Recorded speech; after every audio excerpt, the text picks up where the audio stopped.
Hey, what's going on, everybody? Thank you for tuning in to episode 56 of the X Button Gaming Podcast. In this episode, we have a full table here of guests, and we're going to be talking about some music. And because we're talking about music, we had to have some special guests. So the first music episode we ever did, I had Rodney on. So Rodney, the Darb Man, is back. Thanks for coming back, Rodney. Yeah, no problem. The Darb Man is a new one. Jimmy's here. What's up, guys? Per the somewhat norm. Yeah, what's up? Hello, everyone. I said I was never having him back, and here he is a week later. Cockroach. I tried to stomp him out.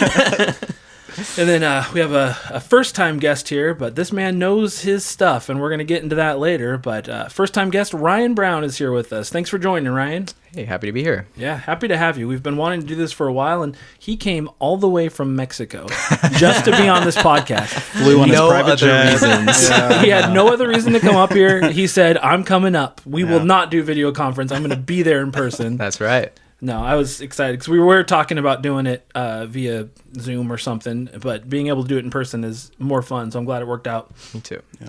He got on the PJ, flew over. PJ. That's how ritzy he is. He calls it guys, the PJ. He calls it the PJ, yeah. Ryan's a baller, everyone. Let's just make that very clear right now. You're giving the worst impressions of me right away. He came in and just threw money at us. Yeah. His butler brought in all his vinyl. It was kind of crazy. Yeah. What is happening here, Ryan? Shh, don't talk to them yet. Talk to them for me, Jeeves. All right. Well, since this is Ryan's first episode, I wanted to ask him a few questions so the guests could, or the listeners could get to know him a little bit better. So I want to ask you the same three questions I ask every first-time guest. So we'll start out with what your favorite games are. So some people it differs 3, 4, 5. But what are your all-time favorite games? All right. Well, it's a basic answer, but I think at the moment I'm liking Breath of the Wild, Tears of the Kingdom. That's number one for me. And Breath of the Wild, I played super late. I tried to get into it when it first came out, and I played 3 hours of it, and I gave up. I was intimidated. I'm like, this game is not for me. I was confused. I didn't even know how to complete the Great Plateau. Anyway, years later, my wife's playing it and I'm watching it and it looks epic. And I'm like, okay, I gotta give this another shot. Yeah. And I'm so glad that I did because it is such a good game. So beautiful. Yeah. So you said Breath of the Wild and Tears of the Kingdom. Have you played both now or? I'm playing Tears of the Kingdom currently. Okay. So I'm a little more than halfway done, I think. So taking it slow this time though. Yeah. I didn't 100% Breath of the Wild, but I felt like I did all the shrines and played it pretty well. But Tears of the Kingdom, I'm feeling like I just need to take my time with it, enjoy it, spend as much time as I need with it. Yeah. Not rush it. I think that's one of the best things about both of the games is that you can play it to your liking very much so. Absolutely. If you want to keep playing, there's a lot to do. Probably close to 1,000 hours worth of stuff to figure out to do. How many Koroks are there? Isn't there 1,000? I mean, wow. Is it 1,000? I've only met 700? like 94 or something in the first game. It's a lot. That's all I know. But yeah, no, that makes sense. And I haven't played much Tears of the Kingdom, but I know these guys both loved it. Oh yeah, so good. There's a review episode from last year if you guys want to, if any of the listeners are curious. Ryan, did I hear this right? You were intimidated by Breath of the Wild, and then your wife was playing it. And so I guess she was making you feel kind of bad about yourself, and then you picked up Breath of the Wild? It was a challenge. Well, if she can do it. Challenge accepted. We're learning a lot about Ryan tonight. And he's a sexist. Okay. No. He's not quite the baller I thought he was. No, James is the worst, so It's we'll just I love you, Ryan. It's okay.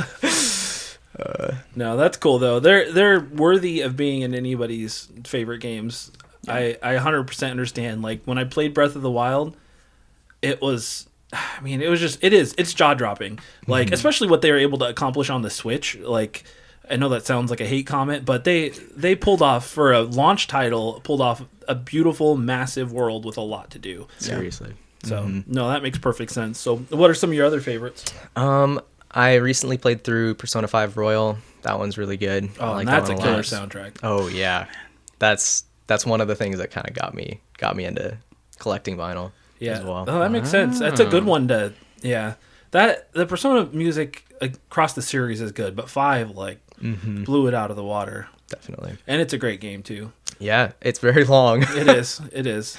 And I didn't even play the longest route. I didn't know the true ending, I think it is. It adds so much gameplay, and I just missed out on it, I feel like. Yeah. Dude, it's a long game, but I am a sucker for not even dating, but relationship building, and there's so much of it in that game. Yeah. That's what I'm a weirdo. Most people are like, let's play Persona. It's an RPG with dungeons and stuff. And I'm like, ooh, dating sim. Relationship building. This sounds fun. But So you must have really liked Three Houses then too, as well. I did. So Persona 5 is great. But fantastic soundtrack. I need to work my way through 4 Golden and then 3. I'm going to play Reload of 3. Yeah. When I get to I've it, heard that's the way to play it. Mm-hmm. So a great remake. For sure. Okay. That was any others? I mean, I could list some more, but those are the top 2 for sure. Okay. So Good let's answers. go on to your earliest gaming memory. So this could, I don't know how to word it, but so thinking back, Ryan's just a little guy or a full adult. Maybe you didn't play a game until you were an adult. What was Ryan's Maybe this was last October. Yeah. Breath of the Wild. That's it. No, I feel like, at least with console gaming, I feel like the first console that I really remember was the DS Lite. And I just remember my dad bringing home one for me and my brother, and it came with New Super Mario Bros. And that was the only game I had for a while, and I was glued to that thing. It was the best. Yeah, that's awesome. Yeah, the DS Lite were a fantastic system. Mm-hmm. But now, just for the sake of it, how old were you when you got it?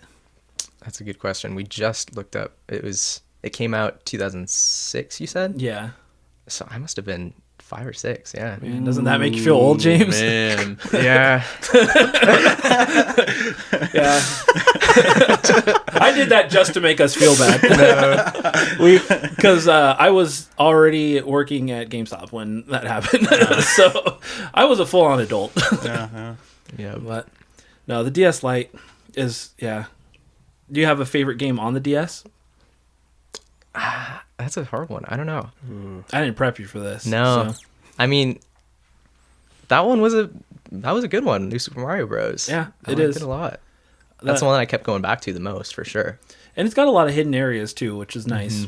It makes it easy to go back to. So, did you have a Wii as well? I did. Yeah, lots of nostalgia for the Wii. Yeah. My grandparents had one. Everybody had one. Yeah. Everybody had a Yeah. Wii. And their grandma. Wii Sports all the time. Dude. And I was just talking to Jasmine about it. We were watching we had YouTube on, and there was a video that came on. Somebody was using the Mii Maker music in the background, and she was like, wow, it's such a nostalgic music now. And I was like, yeah, who would have thought? I don't think in 2006 I would have thought the Mii Maker and the Wii Shop and just the Wii music would have been so nostalgic, but it is. It's very Absolutely. nostalgic music now. No. So Ryan, what about other hobbies? Do you have, obviously you like video games, you like collecting vinyls, which we'll talk about more, but do you have any other hobbies? I like anime. I like to watch anime. Do you have a favorite? My favorite is Steins Gate, Oh, which actually started out as a visual novel, and they adapted it into an anime. yeah. But yeah, a lot of people find it hard to get into because the first 10 episodes are kind of slow, but once you get past to it, it really ramps up and it's amazing. Ronnie watched that recently. I did. Yeah. He got me into it. He's like, you gotta watch it. I have to talk to somebody. You know? Right. And I was like, all right, Fine. yeah, I'll try that. And What? then it was a little slow, but then once it picks up, and you're glued to it. Yeah, Nice. I've had the games, because there's a couple games on Vita. I feel like there's Yep. a couple on 3DS as well. Based on Science Gate? Yeah. So, and because they're visual novels, I knew that, but Oh. I've kind of wanted to pick them up, and well, just because you know me, Alan, I want to pick up everything. But maybe I should watch the anime first. Do you have have you played any of the games? I'm playing through the first one now on my Steam Deck, but yeah, I haven't made it all the way through that. Is it worth watching the anime first? Does it make the game make more sense if I watch the anime? Not necessarily. I think it's just a different experience because there's a lot of alternate routes in Steins Gate, the game, that you don't get watching the anime, obviously. But I think the anime is really well done. It captures the highlights of the game for sure. All right. How long is it? It's 24 episodes? Oh, that's easy. Yeah. 24 episodes. That's a day. Yeah. Yeah. And then there's Zero, which is it's a sequel, but it's a time travel show, so it kind of loops around to a different Okay. point. Yeah. Yeah, I'll put it on my list. I haven't watched it yet. Any other hobbies? I used to skate a lot. Not lately. I had an injury, so yeah, I kind of slowed down on that. But skimboarding, skateboarding, a lot of that. I always wanted to do it, but I have no balance. So I love Tony Hawk, but I can't do it in real life. Fair enough. I thought everybody could just wall ride like that. You probably could. No. Double, triple ollie to a manual. Do the 900. Yeah. Oh, man. No, that's cool, man. Well, it's nice to get to know you a little bit better. Yeah, I know thank you. we've gotten to know each other. We knew each other a little bit before this, but through the podcast and the Discord and stuff, we've gotten to know each other a lot better, and it's been nice. So glad to have you on here. And I look forward to you sharing your vinyl knowledge with everybody here in just a little Doing bit. my best. Oh, you'll do good. We know that. All right, so let's move on to our next segment. So what you been playing? That's awesome. Oh, man. my Jaden goodness. gave me another one. That's awesome.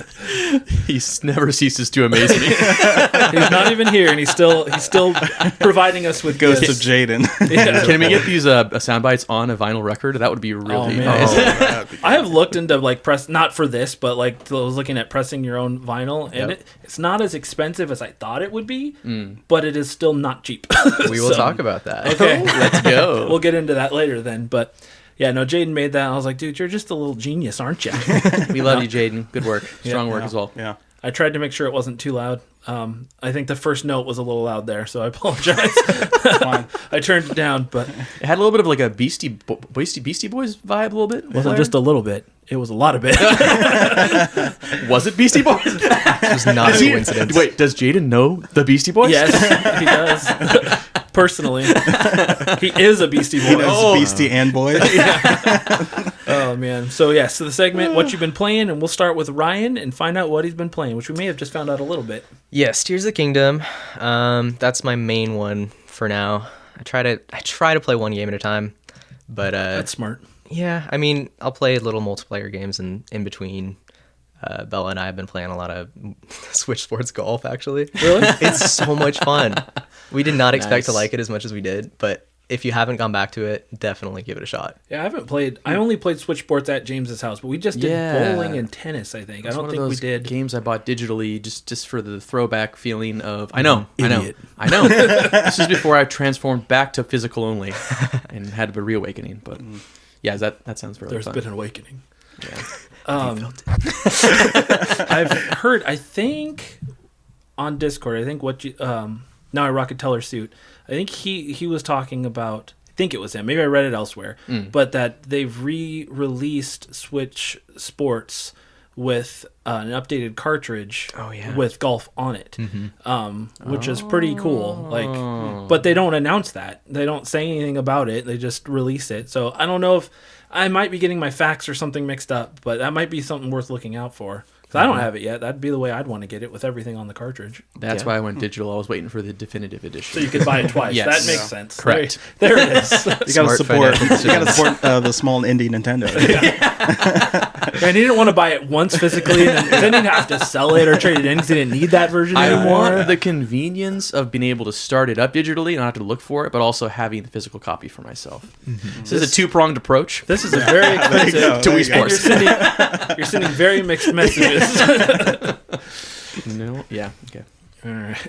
Yeah, so the golf on Switch Sports, is it like there was golf on Wii Sports, right? There was, and it's similar but different enough to where they really utilize the Switch controllers, the Joy-Cons, and you have to be way more like precise with how you swing. So you have to hold the controller like flat when you get to the point where like you're gonna hit the ball. So if you are like off to the side a little bit, it'll skew where you're pointing. I don't know. Give it a shot. Does it actually? Do you feel like it actually helps your golf swing? I don't play golf. Oh. I took a chance there. Lives in Mexico and he doesn't play golf too. Is that a thing? Do people in Mexico I don't play know. I golf feel a like lot? they probably do. There's a lot of golf courses around. There's a lot of golf courses. A lot of people go to Does golf. anybody has anybody played golf before? Yeah, I have. Growing up, Yeah. I would frustrate my grandpa, throw fits on the greens, and Okay. It was get actually sunburns. being kids. It was kind of fun because James was good at like all sports and I wasn't. Right. But I was immediately better at golf than him, which of course then he acted like golf isn't a real sport. Right. I playing like Wii Sports Golf and stuff. It's like, oh yeah, this is gonna be easy. And then we went to Top Golf, and I was just Happy Gilmore smacking the heck out of the thing, and it was just flying all over the place. It wasn't going anywhere where I wanted it to, Yeah. because I didn't have any of the technique. And I was like, geez, this is actually really hard. I realized why they're like actual pros that play in like PGA. I was like, oh, I guess they are actually professional athletes. Yeah. Like, Yeah. A sport that takes skill. yeah. Believe it or not. As we speak, the Masters is going on in Augusta, Georgia, the most prestigious golf tournament. Not that anyone here should care necessarily. That's why. Did we ask?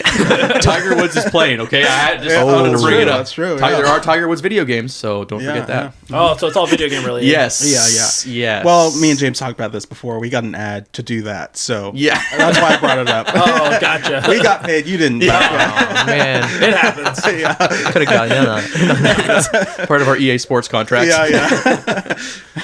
And yeah, I've golfed a couple times, and yeah, the ball so never hard. gets any like height. No, like that's yeah. what drives me nuts. Like I'm like sometimes I can get a good hit and it goes forward. Yeah, But yeah. I'm like, how do they get the stupid thing to go high? I'm like, God, sports, stupid sports. Anyways, sorry to like sidetrack, sorry. but it was just No, it's all right. Ryan, I don't mean to keep this on, but going back to Tears of the Kingdom. Yes. Which temples have you played? Okay. I've played the water temple. Okay. The floaty one. Floaty one. Okay. I've played the Goron. Okay. one, Yes. and the Rito. Oh, yeah. The sky one. The last one I have is the Gerudo. Okay. That one. Yeah. They're all pretty good. Yeah. Slash amazing. Which one's your favorite of the ones you've done so far? Wind Temple was pretty cool. Yeah. yeah. Just the approach to all the temples. It just. Yeah. It's an adventure. Oh man, it is an adventure. And And your favorite, Chris?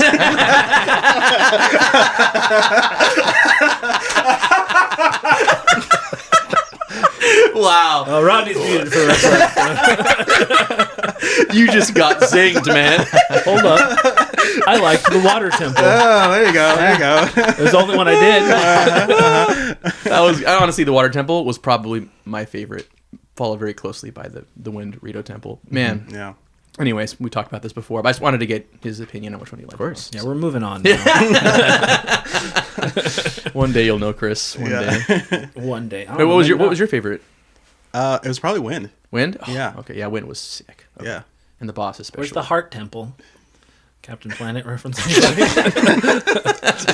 Anyways, we're gonna bully Chris this whole episode. I don't have to post this.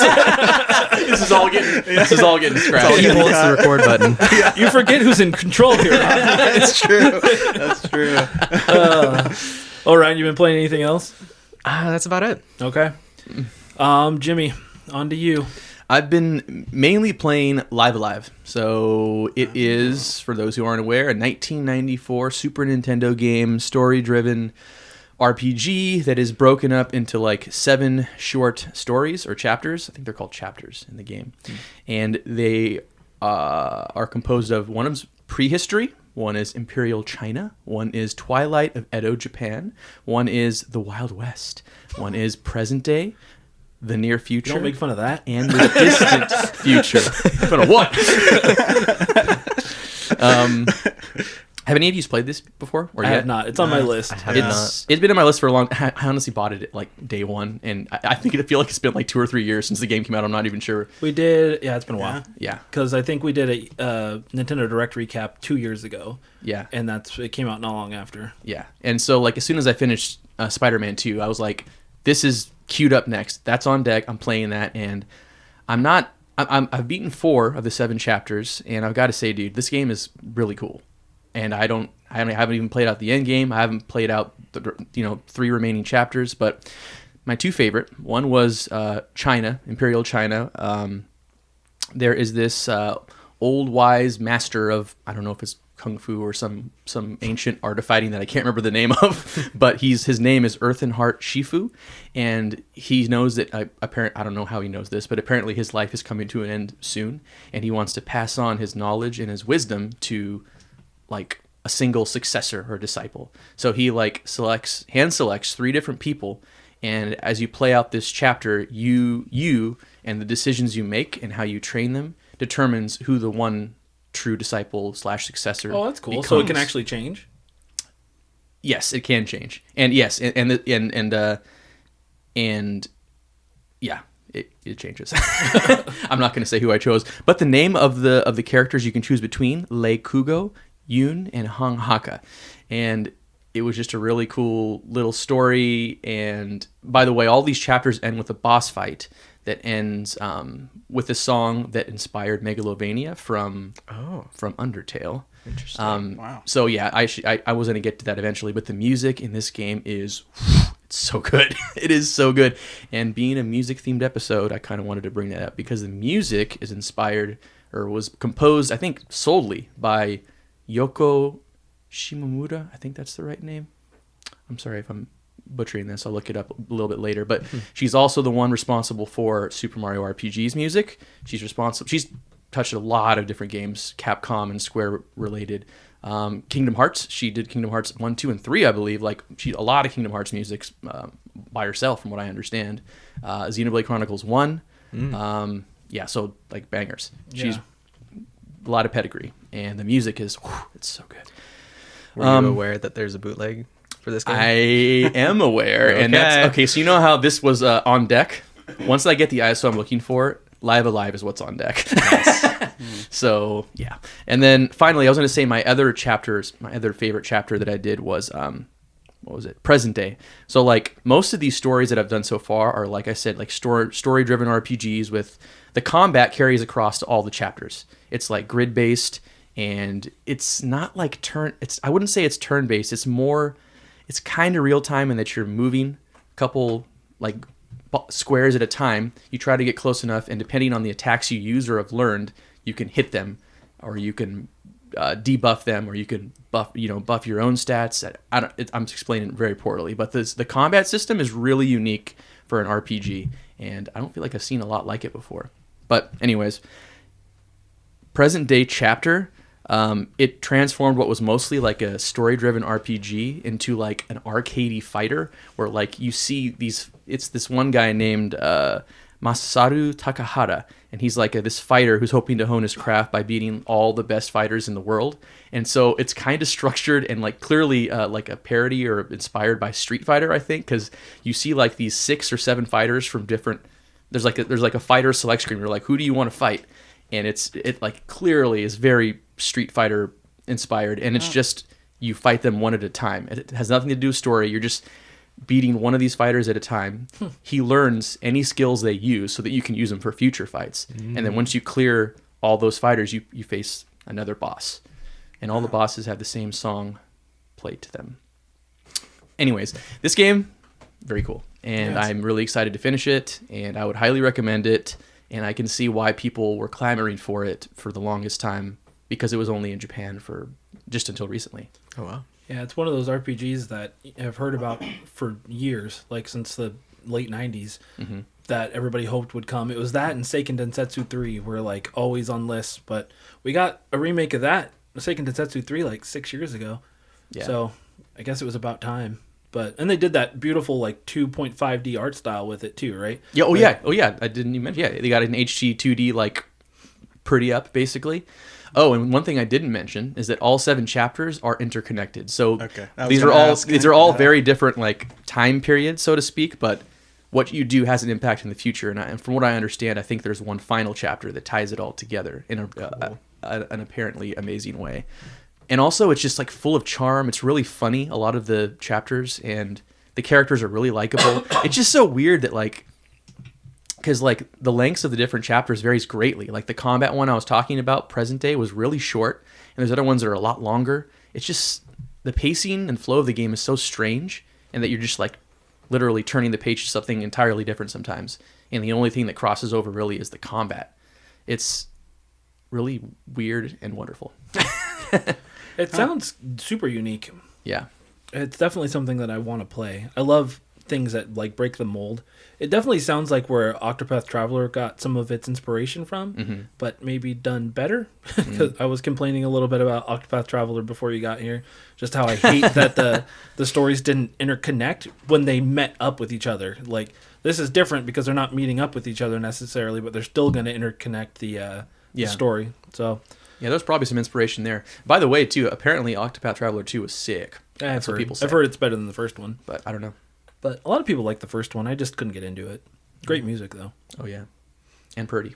Purdy. Purdy. And that's it for what you've been playing?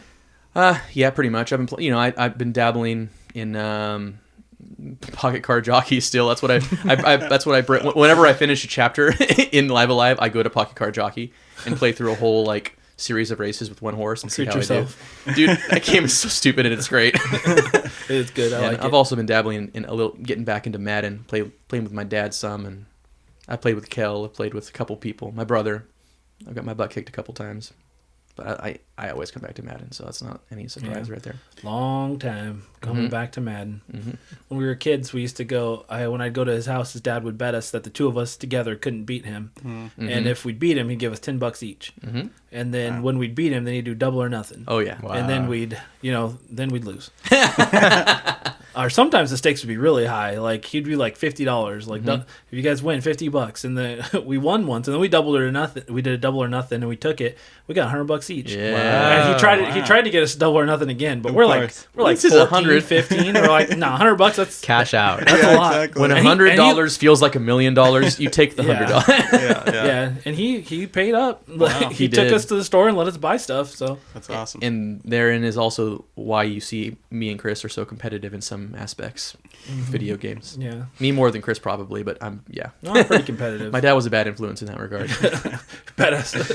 But he put us together. Now we're against each other. What happened? I don't know. I blame your laugh. I just a lot of times of playing with the Cleveland Browns while he was like the best team in the NFL at times. Yeah, it just made you so angry about it. It is true though, because I was worse. His dad would make me be the person that controlled like the offense and the defense or whatever. Like I had to be the main player, and James would yell at me a lot when I do something stupid because I wasn't really good at the game. It was fun. Yeah, good times. I wish your dad would bet us now. He's probably smart enough not to do that that'd be now. We should try to talk him into it. Yeah. With big boy money. Big boy. Oh man, Rodney, what about you? What have you been playing? Oh boy, I've played the Scott Pilgrim game. Oh yeah, I got that on Switch, like at PAX. Finally got around to it. Finished that. It's a fun game. Shredder's Revenge. Going with the beat 'em up styles. Played that. Finished that. Did you play River City Girls too? I did not. I'm sorry, James. Oh, don't worry, he hasn't either. And now I got zinked. Yeah, so I've had a lot of time to play those, and then some other games as well. So I quit my job. So I already have another job lined up. So That's good. So yeah, that's a great thing. But Yeah. yeah, I just was like, well, I have some time, so I'll just finish out a couple things on some games. So yeah, it's been pretty good. Shredder's Revenge is awesome. Did you like so that good, more dude. than It's Scott so Pilgrim? I did. Yeah. I haven't played Shredder's Revenge. I played Scott Pilgrim and I liked it. And the soundtrack's really good. It's so good. Yeah. Speaking of soundtracks, yeah. Both of those have amazing soundtracks. Yeah. Yeah. But yeah, I really liked it. It just was like a wave of nostalgia with TMNT. So Yeah. it was like really cool seeing all the characters that I grew up with, so I love that you can involve so many people. Like how many? I don't know if that's it's like super, 6. Yeah. Like I don't know if that's super common in the beat 'em up realm, but like we busted it out with like Hannah and a couple other people, and it was just like Hannah was not expecting to like it, and she's like, "This is actually kind of fun." It's really fun. Beat 'em ups Yeah. are definitely, they can be fun. Well, like the old X-Men game though, at the arcade game, that was like 5 or 6 players too, wasn't it? If you at the arcade, I don't know if it was anywhere else. Yeah, I think at home it was just like 4, but if you have 4 people, that game is trivial. Like you're just smashing through. Yeah, especially bosses. on console. Yeah. But in the arcade, when you're using your precious quarters. Yeah, Dude, I used to yeah. love Man. that game though. Yeah. The Simpsons game too. That was fun. Yeah. Yeah. That has a bootleg pressing. Does it? What? Huh. I don't remember the soundtrack for it. Was it very Simpsons heavy? Do you know? I don't know. Like the theme song running in the Yeah, background. I'm the sure whole it time? does. Yeah. A lot of people have nostalgia for it. Yeah, Yeah. that was good. Makes a lot of I sense. remember being a kid and going to an arcade and wanting to play it because I wasn't allowed to watch The Simpsons, but because it was a game, I wanted to play it, and for some reason, my parents thought that was okay. Yeah. But yeah, it was a fun game. But X-Men was my favorite beat 'em up. Probably still is, but there are better ones now for sure. There's a- Captain Commando. Did you ever play Captain Commando? Yeah. Dude, Captain Commando was fun. Yeah. That was a cool That's one of game. Alan's favorite characters. Dude. Yeah, everybody knows him from Marvel vs. Capcom. Exactly. Yeah. But the game itself that he came from is good. Yeah. What's the other one? The Streets of Rage 4 that just came out, or well, Oh, it just yeah. came out, but I've heard really good things about that too. I have too. And they did a new Double Dragon as well in the last couple of years. And Yeah. I heard that one was pretty good, right? Yeah, Double yeah. Dragon Neo. Is that right? Neon. Neon? Yeah. I don't know why I felt the need to leave out an N. Well, it's Matrix based. So. That's true. But yeah, besides that, just kids, cover your ears. Heck Divers. I've been playing that. You say double hockey sticks. What the heck, man? That game, it's really good. It's like almost criminally good for how cheap it is for $40. I mean, it's insane. Yeah. And there's no battle pass? I mean, Or is there a Kinda battle is, pass? isn't there? kind of. Every game has to have a battle pass It's now. but it's like, when you play the game, you get like credits when you go to different planets and stuff.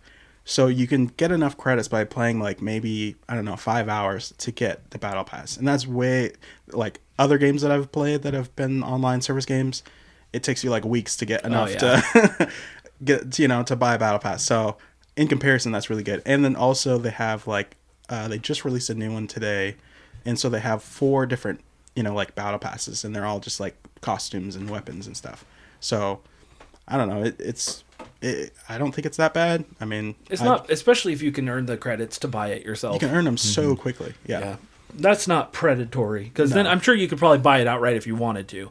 Yeah, you can. Yeah. So, but if they give you the option to earn it, that's always that to me is always like, it takes away, like I said, it takes away that predatory aspect of it. Yeah, especially when it's like so fun to play. You don't have to. It's not like you're grinding to get the credits enough to get the battle pass. It's like, I'll just play the game like normal, and then I have enough, and then I've heard that game's a lot of fun. It's on my list. I want to play it. It seems like a fun squad game. I bought it physical, $40. Was really happy about it. Played it for a couple hours, and it is really fun. Like, I've been wanting to play a lot more, but I don't know. Other things have been distracting me. But like, we got to squad up, man. Dude, I want to squat up. I want to squat up. So bad. Dude, Jordan, my brother, he bought it. I think Alex Walters bought it too. Dude, Alex bought let's it? play. I'm pretty What sure. are we doing? Like, I don't know. Let's I don't know go. what Let's we're doing. leave. What's funny? Turn it off. We're done. You can just tell like how big of a movement that game has become. Like all these people who would never have bought a game like it before have bought it. Yeah. And like on platforms they don't normally buy games on. Like I bought a PlayStation game. That says something, dude. I bought a PlayStation game that wasn't He Spider-Man. bought a PlayStation game for his PlayStation 5. This is first world problems that I've ever heard. PlayStation 5 is low key a really good 4K Blu-ray player as well. Dual purpose. Yeah. Oh man, can you imagine? It plays video games, guys. No, the game is like really, really fun. There's like 2 different factions right now. Some robots and then bugs, and they're both really fun to play against. I mean, the robots are a little bit harder because they actually like shoot back instead of like the bugs that kind of like slowly come towards you in like a large group. So Looks very Starship Troopers. a lot of with the satire bugs. with the managed democracy and all that stuff. So but I'd been holding off on getting anything really until I finished Final Fantasy, which I finished. So I've kind of I kind of think I might get that now. So I go back to playing some multiplayer. Well, I guess we'll move on to what I've been playing since that segued pretty easily. I wasn't done. I wasn't even close to done. Well, this is awkward. So He hasn't slept a wink since he quit his job. I have so much to talk about Heck Divers. Well, if you weren't done, Rodney, No, I'm done. I knew you were. Good try. So after the episode that we did the recap of the Nintendo Direct with James and Jarrett, James gushed about Spider-Man 2, and then I was like, okay, I got like halfway through the game. I need to go back and finish it because James got me kind of hyped, and I knew I had a week before. At that point, it was a week before Rebirth came out, so I was like, I'm going to see if I can't finish it, and I did. I was further than I thought, and I'd already done. I think I'd gotten to the point where I was like, I'd done 3/4 of all of the side missions, because when I came back, I was doing a lot of the last missions. I had about 50% of the story left, but I'd done so much. That's what I burnt myself out on. I'd done so much side mission stuff that I was like tired and didn't want to play it anymore. But yeah, I went in and I finished the game. Probably took me a couple days. I finished it like the day before Rebirth came out, so like 5 days. But yeah, it was good. The last half of that game, story wise, is pretty darn phenomenal. Yep. And yeah, I don't know, like I guess I don't want to spoil things for people, but there are some story elements in it that I felt like they really pushed well, and James mentioned it in the last episode, so I'll just say it again, but spoiler for anybody who cares, you do get to play as Venom for a little bit, and it is I was like, man, this is awesome. Like the way sick, they made it work was just like, you feel, James said it perfectly. You feel like so powerful, and you do. Like it just like it kind of makes it intimidating knowing you're gonna probably have to fight him, because he's so freaking strong. He's just blowing enemies away, and you're just like, what the heck? I should not be this powerful. This shouldn't be allowed. It's like when you get that full bar with either Miles or Peter. I think you click down on both sticks, and you get like you kick into overdrive, and all of a sudden you have these crazy abilities. That's like Venom all the time. Oh, wow. And it's more powerful than that. Yeah. Like, it's crazy, dude. But it's, like, I was almost wondering, like, are they going to make a Venom video game? Because just that would be really fun. Yeah. It makes me, there was a game called Incredible Hulk Ultimate Destruction on, I think it was PS2, GameCube, Xbox. And I never played it, but I always heard it was fantastic. And that's kind of, you just go around and, like, there's a story, but you just destroy it. You played it? Yeah, it's awesome. It was one of, like, the better reviewed, like, superhero games for a long time. Yeah. They could definitely do a Venom game in that style, I would think. But They kind of did, and like with Ultimate Spider-Man, because you can play as. Venom I forgot that game came out that same time period too. Yeah, I never played that, but I always heard that was good as well. it's pretty good. There were some good. Because Spider-Man 2 was also always pretty highly revered. Yeah. But yes, this game was fantastic, and Craven was a really good villain. Like I really liked him as a villain. Made me excited for the movie coming out this summer. I bet that's going to be good. There's a few leaps in logic we made just there. What just happened? I'm being sarcastic because Sony giveth and Sony taketh. If we've learned anything from Madam Web and what's the other Morbius and Venom, it's probably not going to be good. People kind of liked Venom, I feel like, but it was still not like critically acclaimed by any means, you know. People thought it was funny and kind of entertaining, but people just like Tom Hardy. You know, Tom Hardy's a pretty likable actor. I feel like. Is he? I don't know. I'm asking that. No, that sounded rude. I just don't hear people talk about Tom Hardy. How do you guys feel about Tom Hardy? He's all right. You know, I liked him in Inception. That's what I was gonna say. I liked him in Inception. I don't know what else I've seen him in. That's a good point. I don't know what else I've seen him in. Tom Hardy. No, that's what I was asking. Like, do people actually say that? Because I just never hear people talk about Tom Hardy. They're making a third one, right? He was also Bane, guys. Remember Bane? Oh, that's right. He was Bane. Mm-hmm. Or what is this? The fire rises. You think the darkness is your ally? Anyone know any more Bane lines? That's it. I do, but I don't want to embarrass myself. No, go ahead, Rodney. I'll cut it. Recite the movie from the beginning. Yeah. Okay. And so, go. We open with crystal clear water. Okay. Is Gotham Chicago or New York City? Because it always confuses me. Okay, anyways. Yeah. Moving on. Oh, man. So, yeah, Spider-Man 2 was good. I finished that, and then honest to God, I worked and played Final Fantasy VII Rebirth. That's basically all I did in March. I'm still married somehow, but I put a lot of time into the game. Yeah. And I loved every second of it. Mm-hmm. I'm not going to say too much because I am going to do a full review episode with a couple guests. Oh, nice. That's awesome. To talk about it more in depth. But I don't know, man. Like, I loved it. Mm-hmm. It was... What am I? I'm 36. And, like, I play a lot of video games, and I like a lot of stuff, but every once in a while, a game comes that's just like, it's just so good. Like, it's like when you see a movie that's that experience, or you hear a sound, or you go to a concert or hear a sound, a CD or whatever that has that experience where you're just like how could this shouldn't be this good. Yeah. Remake was great, and I loved it. I didn't think it could be better. Rebirth, it's like the Empire Strikes Back to A New Hope, like it. I was thoroughly blown away all the way through. It's your Godzilla -1. I was just gonna say that too. Yeah, I mean, probably to some extent. Yeah, you'll hear me gush about it for probably 2 hours, but so I won't go. And we will too on the much. podcast episode. Yeah. And right now, well, I'm gonna keep going. He's gonna make 4 hours, counting this episode. Yeah, man, No. I don't. That's really cool. That's really cool. Yeah, no, I loved it, but I'll stop talking about it for now. That'll probably be in like a month or so. Nice. Cool. Yeah, but other than that, that's basically all I played all month. I played a little bit of Apex here and there when I could pull myself away. But I don't think I played anything else.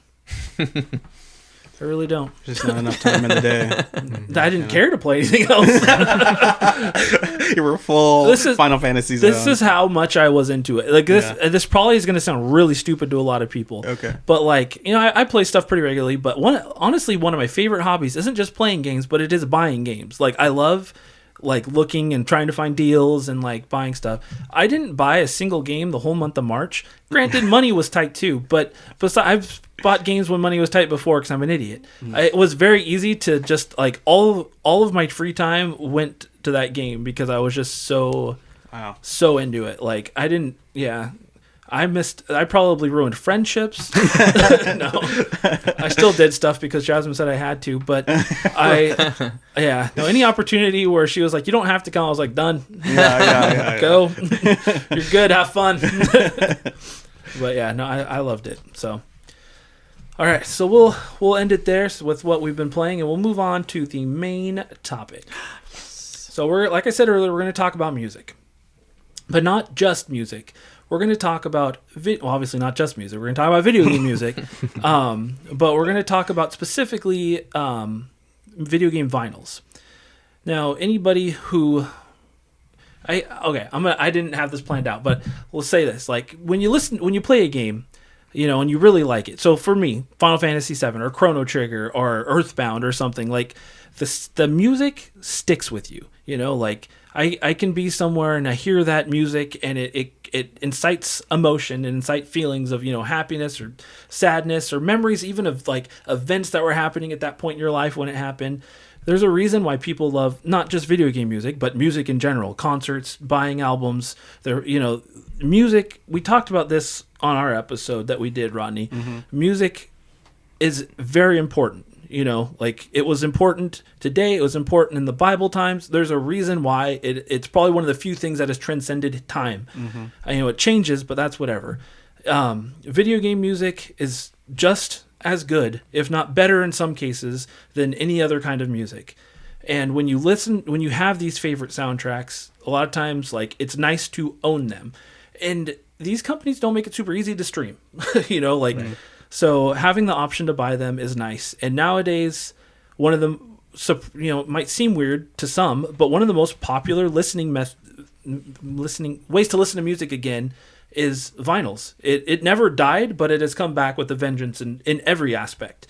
Listening to vinyls, having a record player, listening to vinyls is just as popular now as it probably was when in the 70s, 60s, when some our parents and grandparents were kids. And the video game music scene is blowing up in the vinyl world, and that's what we're going to talk about. I know he probably doesn't want me to say this, but we do have a bit of an expert in our midst. We'll let you be the judge of that. No, this guy knows his stuff. So, when I talked to him about coming on the podcast, it was a no-brainer that this would be the subject we talked about.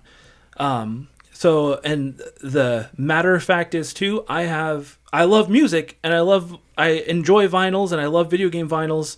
But there is a lot to learn in this world. So this is going to be a very educational episode. And we're going to start by educating you that it's not vinyls, it's vinyl.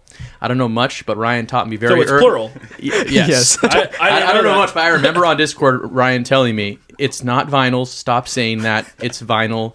That is plural, and that is fine. If you keep saying vinyls, you will not be accepted here. Thank you, James, for going there.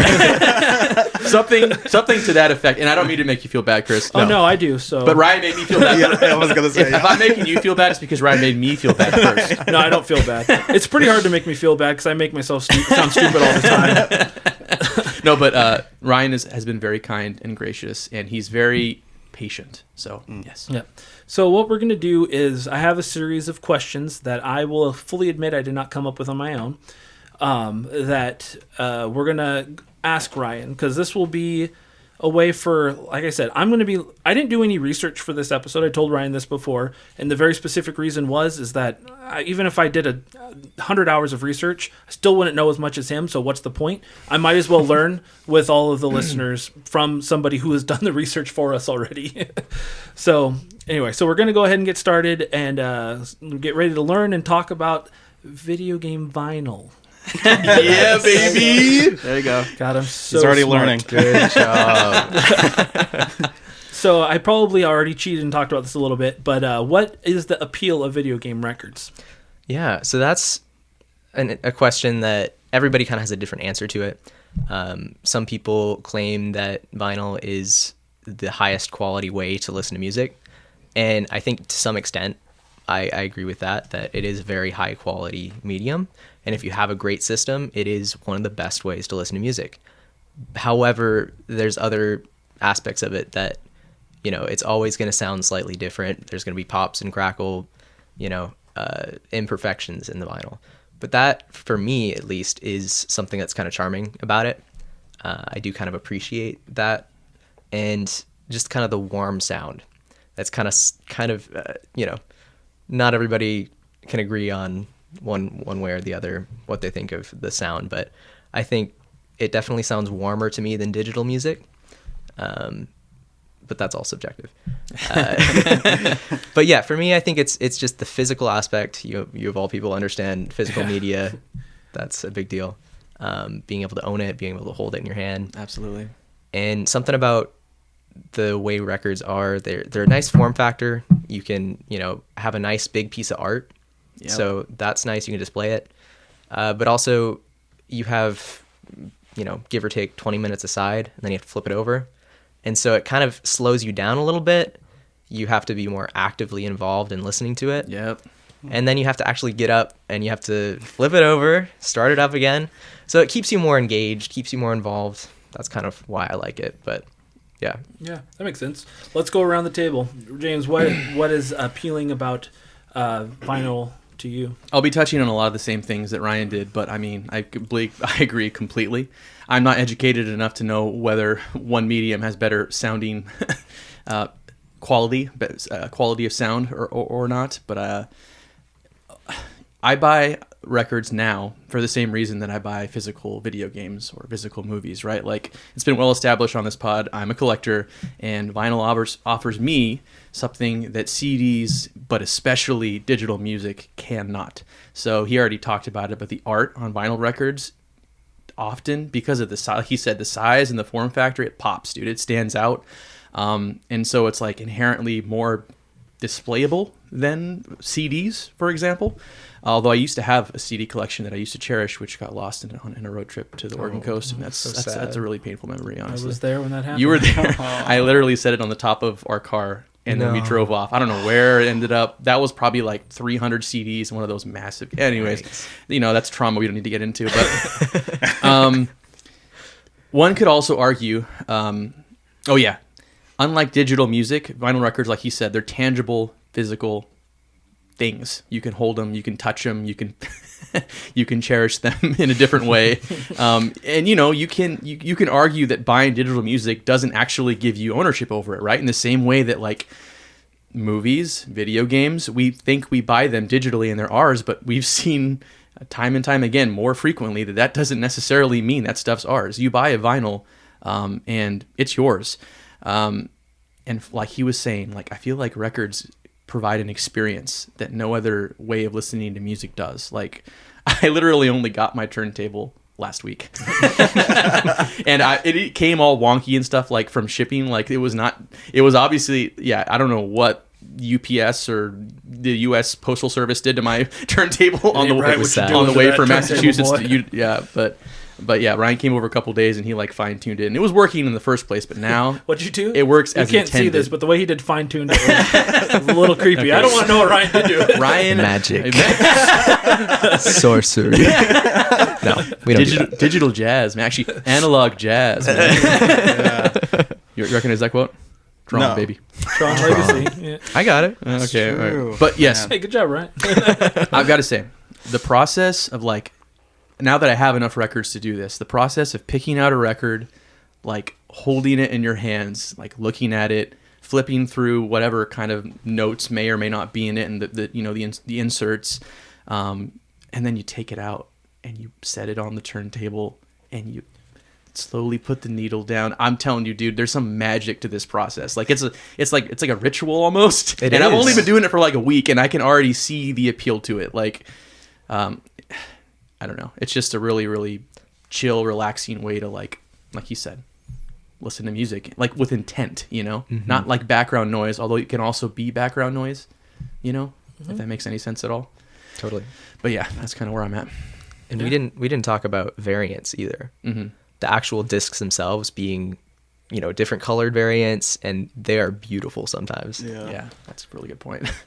Splatters, Yeah. etc. Well, Exactly. I just saw. I'm a Linkin Park fan, but they just posted that they just released like a greatest hits album, and they were showing the vinyl that they released for it, and it is one. There's a couple different variants, but one says Linkin Park, and then once it starts spinning, it just like a constant, like it looks like it's constantly moving, but zoetrope. saying Oh yeah, Zoetrope. it's super cool. Yeah.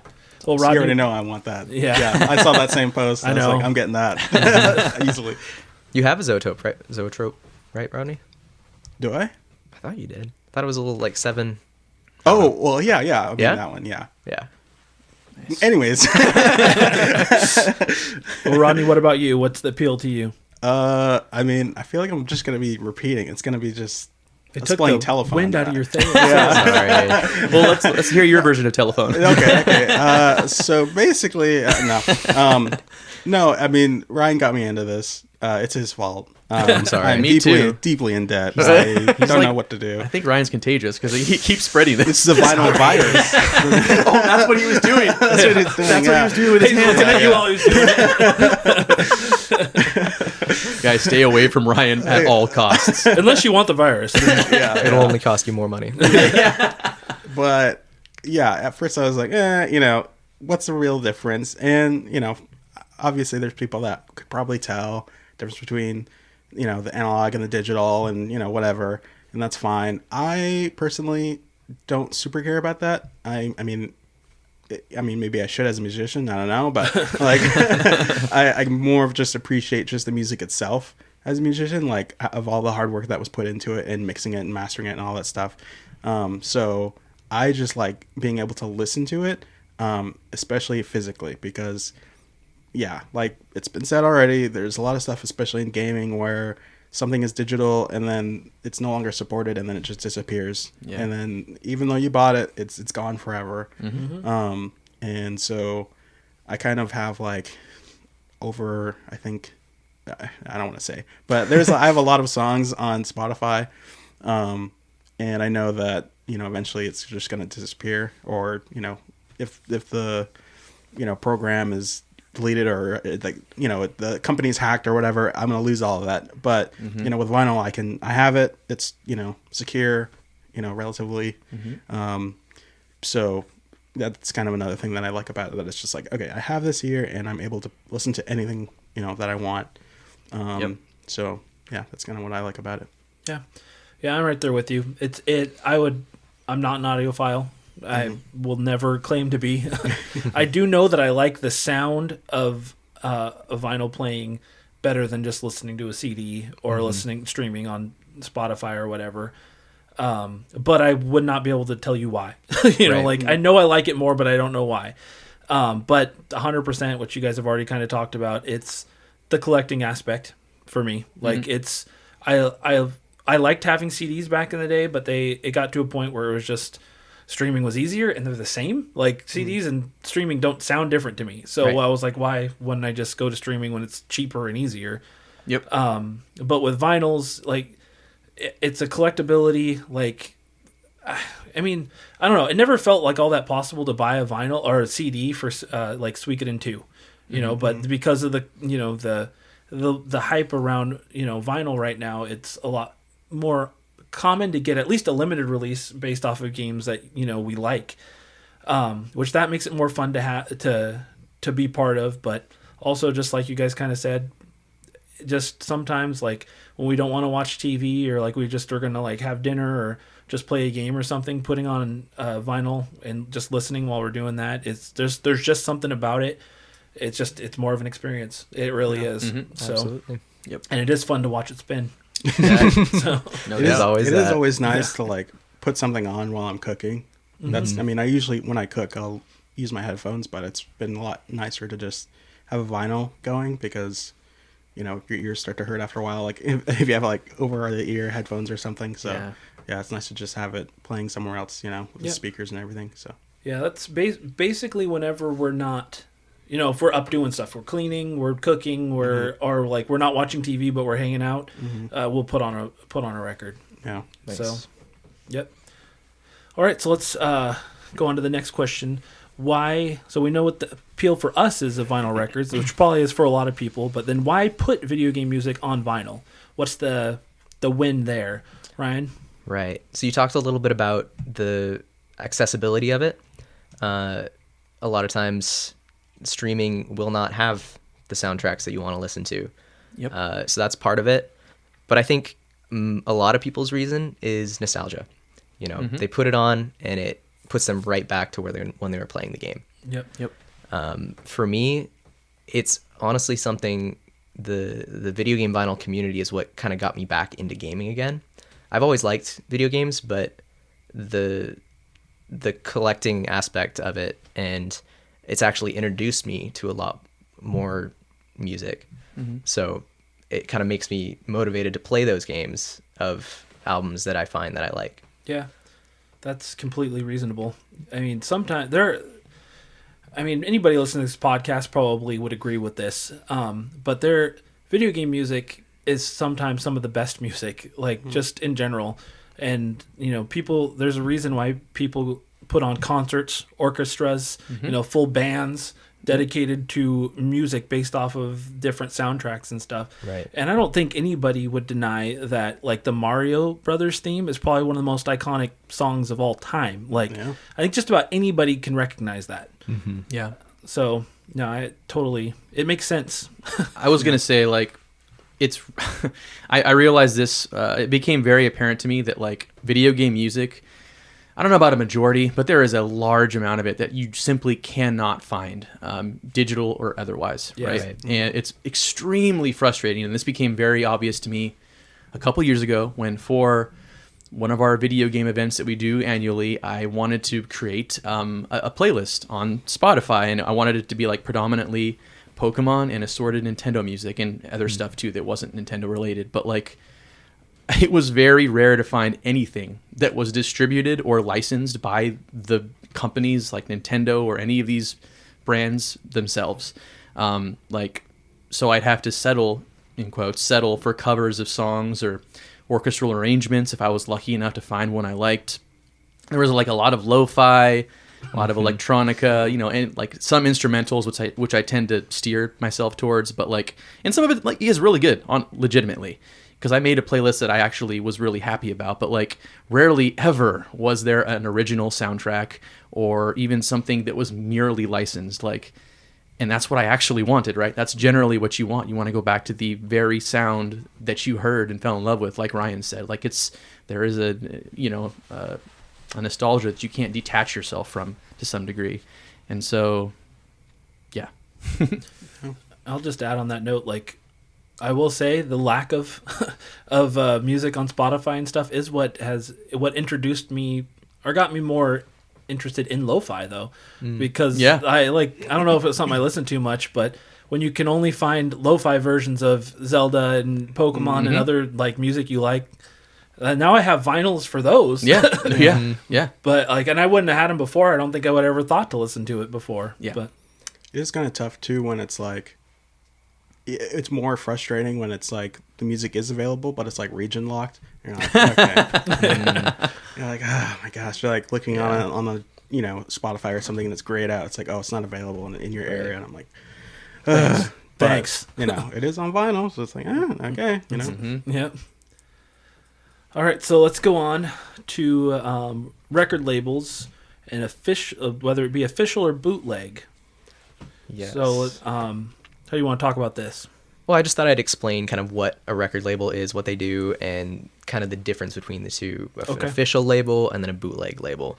So record labels, they are the ones that design, manufacture, distribute vinyl. So they will go through the process of acquiring a license to press the soundtrack and closely work with the companies that own the rights to the music to design a package that cooperates with their standards and make sure that meets all their requirements of quality. But bootleg labels, on the other hand, they don't own the legal right to press a certain soundtrack and distribute it, but they do it anyway. So it's not legal, but pressing a bootleg record allows them to have full creative liberty. So they can do anything they want with the track list. They can do anything they want with how the package looks. And so it doesn't have any influence of, corporations. They have to be a certain way. So they have way more creative liberty with it. And that allows us for some cool records that you wouldn't see otherwise. Yeah, it's kind of crazy how few companies actually put out records with how many games they put out, how few vinyl we actually get based off of them. Right. And then when we do, they don't always include everything from the soundtrack. That's true. Not even much of it sometimes. Mm-hmm. So let's talk about the ethics of bootleg. Why don't you explain that to us? Right. So many video game music rights holders, they don't have any interest in putting their music on a record. What purpose, to make a little bit more money. But the problem is pressing vinyl is expensive. It's tedious. There's a lot of work that's involved in manufacturing one. So Nintendo, they're, huge with video game music. They, a lot of people, that's the most nostalgia they have is for Nintendo music. Mm-hmm. Yep. And they have, I could count on my hand how many official Nintendo vinyl there are. So a lot of it is the work put into it, but there's the Nintendo CDs sometimes, if that. Not very often. Yeah. And generally only in Japan from my experience. True. Yeah. So you have to import that. That's a whole process. Yeah. But yeah. So long story short, usually it's not worth their time to press these soundtracks. But fans have taken it upon themselves to do this and make them exist in a world where they wouldn't otherwise. So usually what happens is a fan will, they have a soundtrack that they want to press, and because it's so expensive, they can't make that investment on their own. And you can't just press one. So you have to make, there's a minimum of usually between 75 copies to like 200 copies. That's usually kind of a minimum. And the more copies you press, the less it costs to produce each copy. Yeah. So if you can offset that cost by distributing it, selling it to other fans who will pay, the price of a normal record, then they can afford to have this done. So that's kind of how bootleg labels usually start. It's an idea. It's a risk. There's a lot of risk involved. For sure. But yeah, they go through a lot of lengths to get their favorite soundtracks on vinyl. Yeah. It just sucks that they have to go to those lengths. Right. Mm-hmm. Yeah. So it's a risk, obviously. But the people justify it because, Nintendo, these large companies, they have so much money they don't know what to do with, So not everybody supports these bootleg labels, which is kind of what kind of segue into what I was going to get into next. Yeah. Is Anti-bootleg collectors. yeah. So there are some collectors that clearly don't support the bootleg scene, and that's totally respectable. Sure. You know, bootlegging is illegal. Is that legal? I would make it legal. So yeah, that's understandable. But there are some people that it's okay in their conscience. Their conscience allows them to buy bootlegs, and yeah, it's a pretty cool thing. I was gonna say, like, I remember the first time that the bootleg scene got introduced to me was on Discord by Ryan, more in passing. I think he was just speaking to everyone in general. And James is like, tell me more. no, actually, no. At first, I think Ryan probably remembers. I kind of like recoiled at the thought because I was like, I want something official. I want something legit. I want something Nintendo is giving me. But again, that's the problem. Nintendo often is not giving you what you want, and that's what's so painful about it. But like, so yeah, like the first time I heard about bootleg vinyl, I was kind of like, it sounded very off-putting. It's one of those things. I think I'm vomiting in my mouth right now. You know? It reminded me of like going to. Do you remember going to Chinatown? We went to New York City that one time, and they had all those movies that were in theaters right now. There's some guy in the back with a camcorder, and he's selling his copy of that movie. Heck yeah, I want Bubble Boy. The bootleg DVDs. I think that's what I was like imagining it was like. Like I in my mind, I was like, this means it's going to be low quality. It's scummy. It's shady.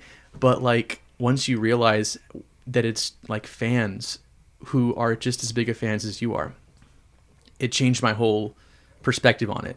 And the fact that it's not, I mean, there are low quality, there are people that like maybe they're just getting into it, or maybe they're just trying to make a quick buck, which I think Ryan will get into. But like, so there are low quality boots, but like there's some that are so good, like just as good a quality as some, if not better than what you'd find like that's officially licensed. And like, again, I mean, I could be wrong. I don't think these people are making a living off of it. Like you said, the only way they offset the cost is by offering it to other people. You know, like they're not making a lot of money off this. And again, they're doing it because they're fans, just like you. They put a lot of effort into it. Like I can't imagine how many hours they put into this stuff. And the fact that they make it available to average Joes like me, like I feel very grateful because, like I said, when I'm looking for something I want and I can't find it. It's frustrating. And especially when it's something you love, you know, like, and that really softens your stance on bootlegs a little bit. But frankly, I feel like I genuinely believe that a lot of these boots, the good ones, if what they wanted to create already had an official version of it, I do not think they would create an alternate version of something that was already officially released at all. I do not believe that. No.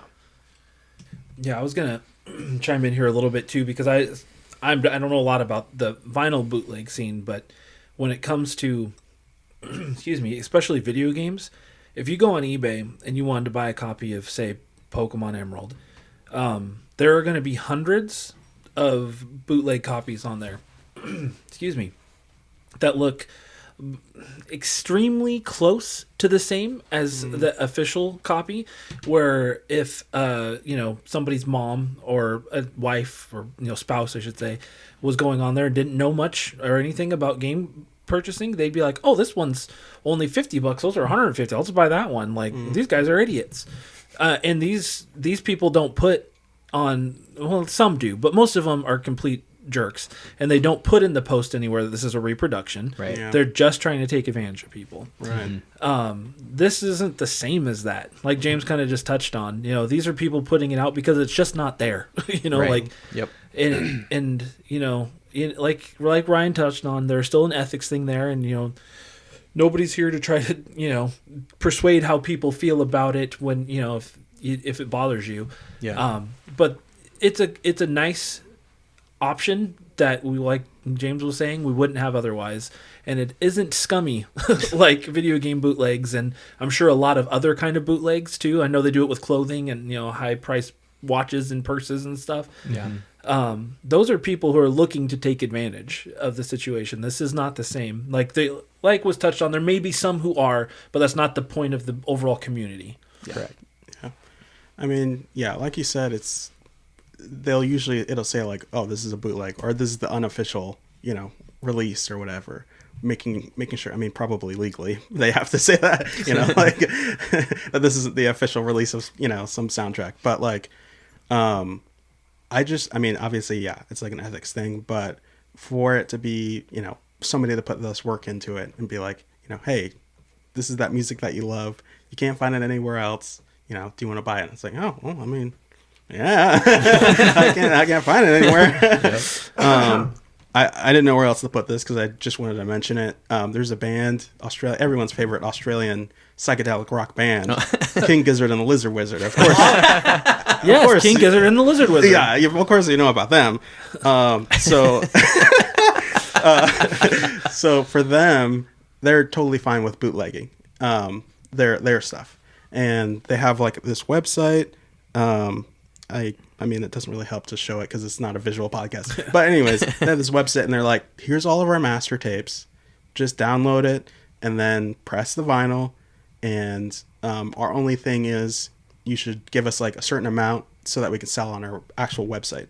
So they have like on their website different vinyls from their live show, or some pressing that they haven't released yet, or whatever, or something that they were not planning on releasing within a major album, that people put into all these different colorways and variants and stuff.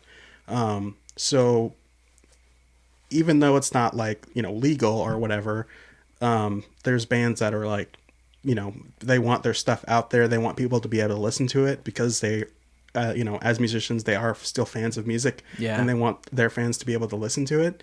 Yeah. So I thought that was like an interesting thing that they do, that they just allow people to kind of take their music and run with it. We might be getting a little off topic here, but I know, sorry. No. I want to touch on that more because it makes me think of in the late 90s and early 2000s when Napster and LimeWire were really big, and people would illegally download music.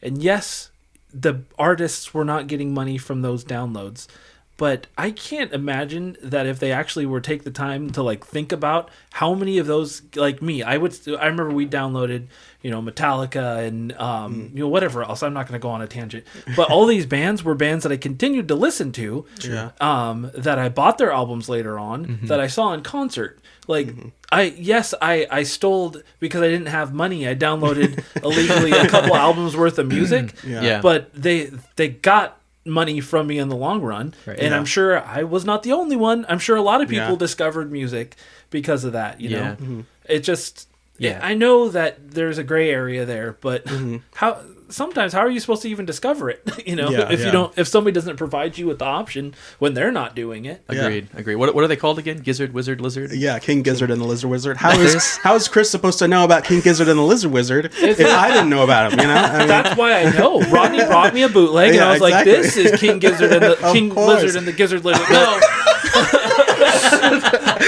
There is a surprising overlap in the video game vinyl community with King Gizzard fans. Really? Yeah, you'd be surprised. So there is a recent release that was done, and it technically is a bootleg. There's a record label called Obicogs, I think it is, and they pressed one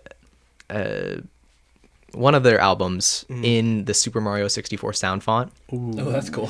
So that's pretty neat. Yeah. These guys sound all right. Yeah, they're awesome. It's like such a refreshing take on it. Like they could go the route, oh, you're harming our brand and we're gonna make less money. But yeah, they're raising awareness. They're considering people that not everyone can afford. Like Chris said, not everyone's in the same boat. Not everyone has the money to just throw around and buy the music they want. And it's just being like, you can do this, but keep us in mind. Involve us in this process. Like that's a really cool, open-minded take on. There's no reason why they need to do the Atlanta show 2021 pressing of their, so it's like for somebody else to do it, hey, that's totally fine. Just give us a couple that we can sell on our website. It's awesome. Yeah. I like that. Yeah, that's the way to go. Just be open. Get people in, like we just said. If people get in and learn your music because you let somebody press it illegally, how many more fans are you going to get that way? It's got to be worth more overall. How do I get Nintendo to listen to our pod so they can just get the message? Nintendo, Well, we if do you're have listening. yeah. I mean, we do have that in with Tiger Woods. Oh, that's true. He there did we give us go. the ad money. That for- is true. That is true. Call back. You guys forget I met Doug Bowser. That's right. That's true. So Chris has to go back to that mall or whatever. He saw Doug Bowser. He's gonna camp out. Yeah. I'm gonna hang out until I see him again. I know that he shops here sometimes on Tuesdays in the fall. Odds of finding him again are real good. He's like some wild animal in the forest. Chris isn't homeless. Yeah. Mhm. We're wild currently dog. in his home, and it is a lovely 4-bedroom tent. We each have a corner. Sit in your corner. That's the pee corner. Yeah, I was gonna say it only slightly smells of urine. Rodney got the P corner. Yeah, I did. Should have shut his mouth. All right, so let's ask Ryan how you discovered the community of how you got into this. Well, like a lot of people, many people discover it by social media or YouTube. So YouTube will push recommendations for, if you listen to Video Game Vinyl, a lot of people post rips of these bootleg records so that you can listen to them on YouTube. Mm-hmm. And so I got recommended the Wii Sports vinyl. And I saw that, and I'm like, I was already into vinyl collecting, and I'm like, I need to have this. Yeah. So the release is called Wheaties. The cover of it is a Wheaties box. I need it. Yeah, it's great. It is amazing. So I found that, and I'm like, okay, I got to figure out how to get this. In the description of the video, shout out to Determination Jams. This is the YouTube channel that posts a lot of rips. Preach.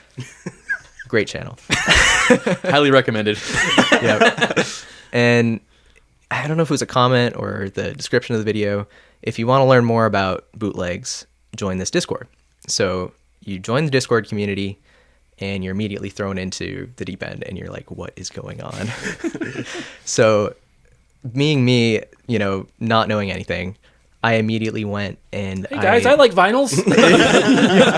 that's a start. Yeah, he said vinyls. We know he's a rook. And so I'm seeing these people posting pictures of Wheaties, and I'm like, okay, I'm going to DM them and be like, okay, where is this? Where can I buy this? Send me a link. Because I figure it's easy as that, Yeah. It's being clearly it's being sold somewhere, so they're gonna tell me where it is. It'll be great. I'll be able to buy this. No, it's not that easy. So anybody you reach out to and are like, okay, where is this? What is this? They can't tell you anything. So This is like a secret society. really, for real. Yeah. So that makes it really hard to get into the community. Yep. Some people lurk for years, and they don't know how it works, and they just kind of get what they can. Legit. But Yeah. it's a process. Yeah, for This sure. is right up James's alley. James is all about backdoor crap. And James is new to the scene, so He learned it real quick, didn't he? Yeah. I feel like I'm still in the novice / whatever might be slightly above novice level. One thing I've learned about James over the years is he is great at finding a loophole. So, want me to talk about how I got into this scene? yeah, Sure. let's hear it. The guy on my right, his name rhymes with Brian. Wow. I could his wonder name who be? it could be. Rodney? It was me. It was me all along. So I literally I went back to Discord because I was like, what was I can't even remember what my first vinyl purchase was, or because Ryan had he'd been like subtly bringing it up on the Discord, on the X Button Discord, It's like a dealer. He's in there like, you guys want... He's like, you guys want yeah, some of these video game vinyls? he's taking his fingers and he's just planting seeds, guys. He's planting seeds, and eventually they catch. And this was my seed. He's like, yeah, I can just... I found the message that got me started. Hey Jimmy, a Pokemon Arceus record just There went it up for is. sale. Yeah. Any chance you'd be interested? Whoop. That's what started it all. Yeah. Right there. Yeah. So He knew how to get you. I said, Them Pokemans. I thought about it for a second, and I was like, yes, I am interested. And he literally sent me to Determination Jams, the site he's talking about. I listened to it, and I was like, this is bomb. I need this in my life. And why did Nintendo not provide this for me? Right. And yeah, it all starts with a little bit of bitterness and resentment, like we talked about. Like, I should have this, and you were not letting me have this, so I'm going to get it anyways. So yeah, I got that record, and then we went to Portland Retro Gaming Expo right after that. Right after I told him I sent him the money to buy it for me because I didn't know how to have access to these records. He's in the Discord now. Yeah. I am in One the Discord of now. us. I was wondering why they both had signet rings on. That's probably how he afforded the PJ. He said PJ. PJ. Cut that. Oh my god. Yes. So I remember at that expo, which was about buying video games, there was this random booth in the middle of the expo, and this guy had he had video game music vinyl on display, and one of the ones that caught my eyes immediately was one that was Super Metroid, and it was based off the cover art of a Smashing Pumpkins album, which was I think called Melancholy The Infinite Sadness. Exactly, and it was like the cover was just a parody of that with like Samus coming through whatever that I don't know what they are, loops or planetary rings or I don't know what they are. It's very trippy and like psychedelic, that cover, and it's really cool. And I was like, what is this? He's like, oh, this is Super Metroid and a bunch of other assorted songs from the games. And I was like, what? This is incredible. Like this exists. And so that was another thing that led me on the path. And then I got back home, I remember afterwards, and I was like, I kept thinking about it. And I was like, I messaged Ryan at some point, I think when he said, oh, your album, here's the tracking number for your Arceus album or whatever. He's like, I was like, is there an archive of all like known video game vinyl? And he like shared me a couple resources where I could just like scroll through the list and like search titles and stuff. And like, I literally went through all pages of this like one. It's an Instagram account. It's an Instagram account. And there's like hundreds to thousands of like video game vinyl with each has its own separate post and description and like to some degree a little bit of a review or a take on what he thought of it. It's such a good follow on Instagram, BT Dubs. And like I literally went through one at a time reading and I just couldn't believe there was this much of a presence, like an existence of all this music. And I remember I jotted down like the top 10 that I wanted, and I like screenshot all of them and I sent them to Ryan and I was like, I want these. And he's Make like, it happen. Yeah. Ryan's like, that's cool, man, but these are all really hard to find. / really expensive. Yes. So yeah, that's kind of where I started. And from there on out, I went to Japan. I was like casually walking into record stores right after that, and then the conversation. What am I doing? What could I be looking for? I didn't buy anything in Japan, but I was like that already was a major change in my behavior. Walking into record stores, looking for record stores in a foreign country, let alone anywhere, you know. So yeah, and then the conversation continued with Ryan, and here we are to some degree. So hold up. Did you not buy the Metroid record in? No, and I think I brought that up in one of our collector's editions. I have regrets about that. Yeah. I asked that, but I know you didn't because I was with you. Yeah. But It hurt. How much was it? I could be wrong. Maybe I'm misremembering this. I'm pretty sure it was under 100 or it was 100. Either way, that would have been considerably cheaper than what it goes for normally. Right. Yeah. That's a $300 record. Yeah, for sure. mistakes were made. Yeah, it's Maybe they'll have it next year at Portland Retro Gaming Expo. I don't feel too bad. Or this year, because we're going again. Yeah, check out Final Form. I definitely will look. Are you Oh, coming? yeah. You coming, Yes. Rodney? You going to come this year? I mean, I guess I have to. I'm being pressured on the podcast. Live. And he hit puberty here, too.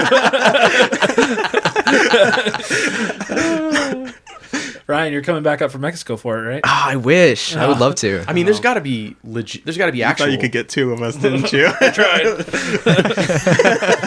There's got to be actual vinyl cons. I'm sure there is, right? There has to be. Yeah, maybe not for VGM, but Yeah. That'd be really cool if there was. it would be Yeah. In amazing. Wenatchee, they have Actually- a little vinyl convention. Do they really? Yeah. No, now that I'm thinking about it, they have what is it called? There's one dedicated to video game and music. Oh. Yeah. Oh, Where NAM? does Or this NAM, take or place? What is it? The No, National, that was a war. That's a country. No, like NAMM, right?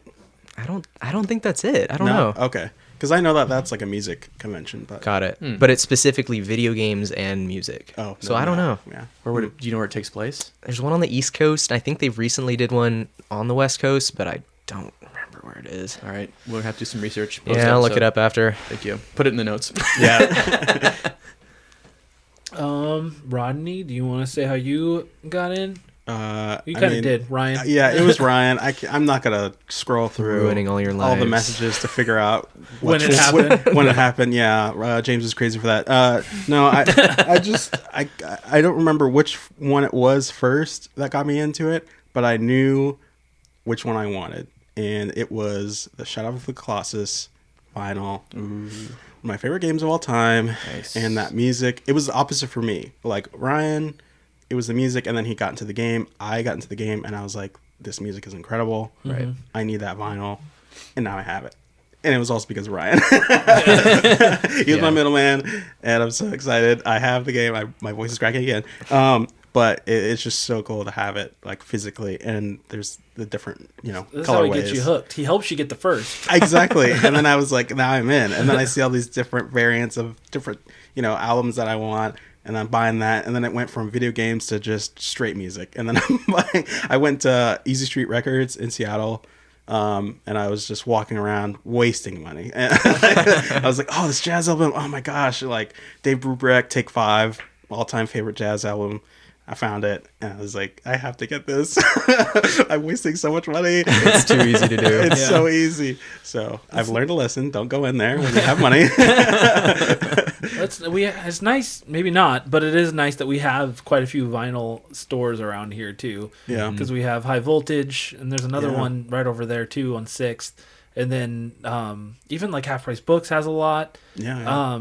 Then there's a video game store up north called Another Castle. They have not a huge selection, but they had a bunch of video game vinyl when I was there. The best place in Washington to go is Al's Music and Games. And then if you're in Seattle, right across the street from Al's is Hi-Fi Lo-Fi. And they are one that stock a lot of bootlegs. Yep. The owner of the shop is in the community, and so they have a lot of access to bootleg. Super nice, and also explains why all their games are priced exactly like price charting prices. Yeah.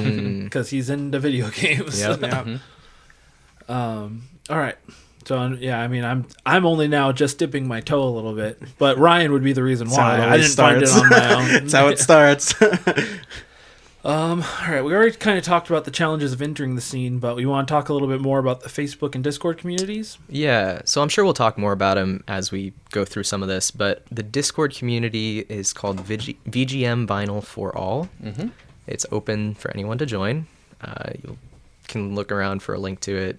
It's in the descriptions of different, YouTube rips of bootlegs, so keep an eye out for that. But also on Facebook, the Video Game Vinyl Collectors group, and that is what's commonly referred to as main. So most of the collectors are in there. There's about 7,000 members now. So that's kind of the central place to learn about, to search for, and buy and sell. So and then there's Video Game Vinyl Lounge, which is known as Diet Main. It's a Diet Main. yeah. So there's quite a few people that overlap in that group, but occasionally you'll find a good sale in there and whatnot. That's where people try to maybe resell some of the ones they have. Right. Yep. Gotcha. I was gonna say like this part of getting into the scene was really confusing because like having Ryan and it's really helpful to have a resource or like on the Discord they there's like a built-in mechanism where you can like you can request a tutor so they can talk you through like it's complicated. It really is like like I was like, wait, there's two places to go. There's Discord and Facebook, and I never use Facebook, and I don't really want to. Right. Nobody does. Now I do because I have to, and VGM is the sole reason basically I use Facebook now. If you start posting those, like what do the old people all post? The same. The Minions memes. Every time I go onto Facebook, there's only people that are posting still are like the old people that I have following, and they all post the same thing. Like most people won't repost this, but I'll know you read it if you do. It's true. So this is how I sorted it out, and this is probably my definition of how it works, but I'm probably way out. And if I'm getting a little ahead here, Ryan, let me know. But like the way I have come to I don't know, decipher the scene and how you approach the different communities, because frankly, like from my point of view, like Discord and Facebook, there's almost like a little bit of a rivalry, because there is a lot of overlap between the two, but there's some people that are exclusively on Discord. Am I wrong about this, Ryan? Yeah, more so exclusively to Facebook. Yeah, and there seems to be like, I don't know, strange like cliques and little resentments and bitternesses between some of the people that are on both sides. Unfortunately. Yeah, this happens in every community, right? But like generally speaking, I don't mean to like make it negative, but like generally speaking, the people are very welcoming, very chill, wonderful people that are more concerned with making you feel comfortable and helping you learn like just how to be part of this community. And like, but the way I figured it out was Discord is where you get to know people and where people are more likely to get to know you. And Main or Facebook is where you can be most visible and show off your personality a bit via the posts. They're both are very legit routes to getting VGM and learning the whole thing. But can you read us what your entry post was onto the Facebook? My name is James. It was ridiculous. I was so nervous.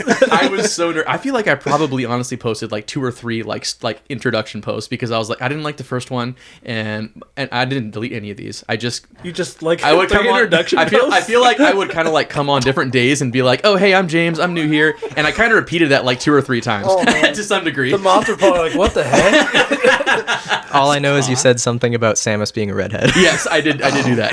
Of course. Which, by the way, Dude, I just made them not like you. they don't like redheads. Ah, dang.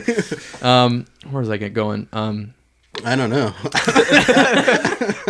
But okay, It's not your dating profile. Sweating.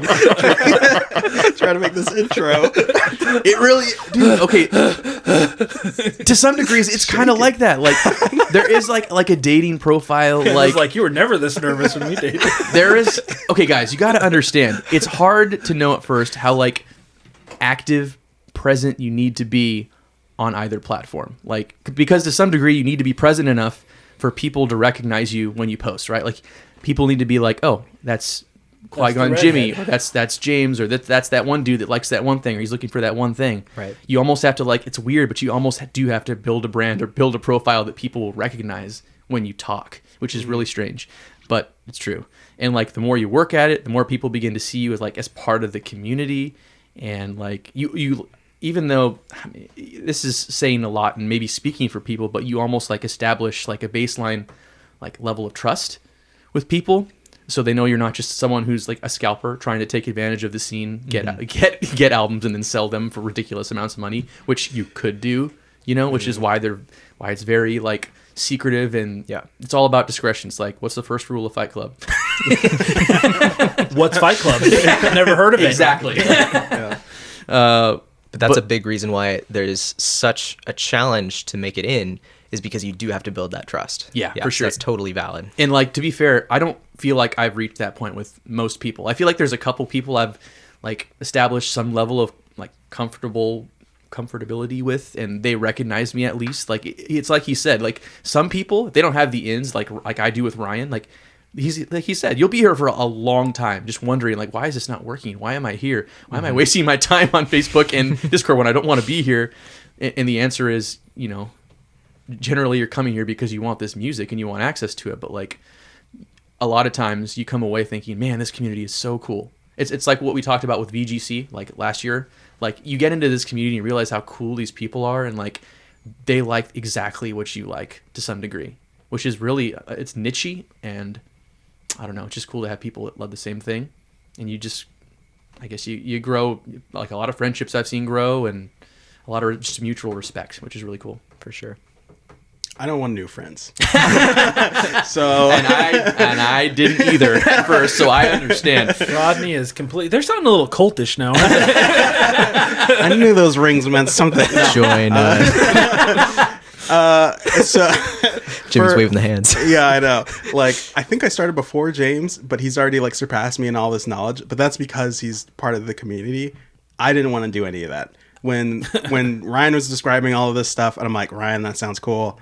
I don't want to join another Discord. Like, That's fair. I'm already on the X-Button Gaming one. I'm already on the X-Men Gaming one, and like, I have to like meet people Like, you know what I mean? Like, Probably me. yeah, I don't like following people on Instagram, like, just willy-nilly. Like, I have to, like, talk to you at least for a full conversation before I let you follow me. I mean, you know, like, anyways, I'm getting off sidetrack, but, like, it's just, I don't really like going into new places and, like, talking to a bunch of strangers, and I'm like, I just want to listen to my music, man. So if I can find it on Discogs or, you know, on eBay or something, I'll do it that way. Or I'll just have Ryan, like, he knows what I like. So Bro, just take care of me. yeah, he's like, he'll you. send me recommendations, or, you know, he has a link and he's like, hey, you know, they're selling this. I'm like, perfect. That's exactly what I wanted. That's all I needed, man. That's Thank you. all I No needed. new friends. Yeah. I didn't want to just get into this whole, you know, thing. Obviously, I'm sure they're all great. You know, I'm sure they are. But it sounds really hard to get into. And It is a don't time wanna- sink. I Yeah. don't want to do that. Dude, it's intimidating at first. It's intimidating. Yeah. It really is. Takes some patience. Yeah. Sounds like a lot, but it sounds fun. It is. Well, the rewards you reap, as you'll see, are well worth the effort. I mean, I'm sure there's definitely stuff that you have access to that, you know, they're selling that I probably won't ever be able to buy. And, you know, I'm okay with You can that. have that. You have good friends. Yeah. If you want to get something. Yeah. And that's all he's going to have in friends. These good ones. Yeah. Well, I look It's forward all to transactional. Wow, I see how we rate. Yeah. All right, let's move on to sales within the community versus eBay. Why don't you talk about that a little bit? Yeah, for sure. So, and before that, I just want to touch on ISOs real quick. Oh, yeah. So usually when you get sorry. into, no worries, when you get into the scene and you're looking for something specific, they will usually tell you put an ISO out for it. ISO is in search of, if you didn't know. So there's usually a channel in the Discord, or in main you just post a post in the group saying, I'm looking for these, I have this to offer, either to trade or cash. So that gives you opportunities to buy from people that already own those records if they're looking to sell. And it provides you a better space to get records, bootlegs, for cheaper than you would on eBay. Now that brings us to eBay, which is a dangerous place. Oh, man. So for people that don't know about the scene, know about how to get into the scene, they're seeing these records that pop up. They see it on TikTok and they're like, okay, how do I get that? And so they search. And the first thing that pops up is eBay. And eBay is full of bootleg VGM that people in the community who are not so great have taken advantage of the community, have taken advantage of their status of being in the community and access to these bootlegs, and they go ahead and flip them on eBay, and people will pay ridiculous prices on eBay for them. They set an auction and sky's the limit. So a lot of people start there. They see that they're available on eBay and that's the only place they think they can get them. And so they'll pay those prices because they want to have it. But yeah, so. And to some degree, like, it leads to a cycle of this happening over and over again, which is why there's so much discretion and like a reluctance to be super accepting to people at first, because they don't know why you're there. Yeah. I know with eBay, I don't have a lot of knowledge on any of this, but I do have a little familiarity with how things work on eBay with this, because as everybody knows, I really like Toja Mineral, and It's going there. Great. What a sentence. So everybody knows. Everybody should know. If they don't, they know now. So I love Toja Mineral, and Ryan knows this, and he was like, "Hey, there's a really good bootleg," and he was like, "There was one up somewhere." And Really he good was is subjective. Ryan's muted the rest of the episode. No, he was like, "Okay, there's a mediocre bootleg out there." But anyway, he sent me a link to one. I don't remember if this was on eBay or somewhere else, and I hemmed and hawed, and I was like, I don't know, because just kind of like James, I was like, I don't really know much about bootlegs. I don't really know what this is. And what I ended up doing was, I think you also sent me the link to the YouTube to listen to it. Yeah. And then I didn't do it right away, but eventually I was like, all right, I'm going to listen to it. And I listened to it. I was like, actually, this is a really good like compilation of the music. So then I was like, all right, that was a good deal. I'll go buy it. And by that time, it was gone. So I was like, I told him, I was like, I missed out on it. Let me know if you see another one. So maybe a few weeks go by, and he sends me a link to an eBay one. And he's like, hey, this one just went up on eBay. maybe keep an eye on it. It probably won't go for too much because I don't hear people talking about it. So, because who talks about Tojiman Earl? Only us. Chris knows. And I, You need an exclusive source for your Toe Jam and Earl news here at X Button Gaming. it's true. And I get it first, and you will have it first because of that. You guys should feel special. You're welcome. We are graced by the Toe Jam and Arrow God. I bathe you with my knowledge. Anyway, so he sent it to me, and so I'm like, all right, I'll get this because it'll probably end not too high. It by the end of it, it ended up ending at like, I want to say it was like $175. Yeah. And he even texted me. He was like, I don't know what happened. he was like that went nuts. I was like, yeah, I was there watching it because I was ready to, I had a reminder set so that I could bid on the last 15 minutes because you don't bid before that. Yeah. And at that point, it was already over 100. But I was like, I'll watch and see what happens because I'm out now. Like, I'm not paying that much. Yeah. But yeah, it was like, this is nuts. Like, I can't even imagine that. I know there are people that like Tojiman Earl. Like, I do. I'm not the only one, guys. Come on. But I was like, what? I was shocked. Like, I don't know if it's just collectors of vinyl in general or if it was other Tojiman Earl fans. But I haven't watched that closely, but I did save save it on eBay if it pops up to like alert me, and I hadn't seen another one. Yeah. So they don't pop up that often. There's only 50 copies of that one. Oh, wow. Ooh, 150, baby. I mean, I'll just spoil it now. I was going to talk about it later, but I do own it now, thanks to my good friend Ryan. I'm one of 50 owners of it. Nice. I don't know if I'll tell that to the Tojiman Earl creator or not. What do you think they'd think if I said it? I don't know. You did what? I get the feeling he wouldn't care, but I probably still won't mention it. But dude, that tracks. I haven't been in the community very long, as we've all made very clear. I started pursuing it in October of last year. It is now April, so I don't know how many months that is, but it's not many. But I know what some of the boots are that are considered low quality, and they'll pop up on eBay and they'll sell for much more than I know they went for, and I'm like, Oh, yeah. wow. People don't know. They're not informed. Yeah. And so those scalpers are the worst because they know that it's a bad quality release. Yep. And will intentionally try to scalp people and get them to pay for something with exorbitant prices for something that sounds like crap. Yep. Yeah. I hate scalpers. Yeah. I mean, So that's why... So does this community. there you go. So you're in good hands. I don't hate resellers. I hate scalpers. Yeah. Yep. They're two very different things. Yeah, that's true. It's true. Mm-hmm. And so the community is a great place to go to buy bootlegs for closer to cost. Yep. So all the people in the community that are selling within the community, there are price experts who know what the retail values of these were, and they'll try to monitor the sales going on to try to keep them as close to baseline as they can. Yep. And everybody communicates. If a sale goes up and there's a price that looks a little bit iffy, like it's a little bit more than it usually goes for, there's going to be comments, people telling everybody else, okay, this is too much, wait for a better deal. Yeah. You get flagged immediately. Like you do it once, people are kind of looking at you funny. You do it twice or three times, people are like, this dude is just ripping people off, and you get a reputation, a bad one, really fast from what I've seen. Do they ban people from the... Do they? Occasionally, usually people aren't trying to scalp in the group. Okay. If there's somebody that is found out to be a scalper, they will be either banned from the marketplace or banned from the server. It depends. Yeah. I thought you were going to say banned from life. If you get kicked out of the VGM community, you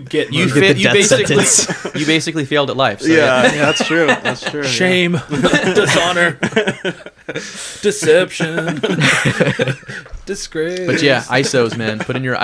He said I for some reason ISO? I've always read it ISO. No, it probably is. I don't know. ISO. Yeah, I guess it's an abbreviation. I'm sure they both work, but ISOs are you get used to whether it's Discord or main, just posting them, copying, pasting to some degree, and tinkering with them to make them sound fun, more creative, more like, "Hello, I'm here. I'm looking for this." There is a variety of ISOs. Yes. No, Ryan is not infamous. He is not notorious. These all sound bad. He's famous. Ryan is famous on main for his very creative takes on ISOs. He really is. I have fun. I'll usually make like a little video edit with something Really? funny. Yeah. I wasn't even going to sell this vinyl, but I'm going to sell it to this guy. And that legit plays out sometimes. It happens. Yeah. Wow. Dude, that was so good. I'm selling, and you can have my spouse. Dude, with ISOs, like that's what he beat it into my brain. You hear everyone on the scene say it too. Consistency pays off, creativity pays off, and finally patience. Like if you don't like the price, wait. One day you'll find it for the price you want it for. Mm-hmm. At least that's what's preached. I don't know if it's always. No, I think that's very true to an extent. Yeah. Yeah. It's a lot. There's a lot going on. Dude, This there's is a lot of- very like Dude. intertwined. Like We haven't even gotten to the worst of it. Wow, is that what Moonshake is? We're getting there. Because that's next. There's layers on layers, man. This is a big fat onion. Oh man, Like Shrek style. Shrek? Yeah. Is it time to talk about Let's Moonshake? talk about Moonshake. That's next. So what is Moonshake and what is not Moonshake?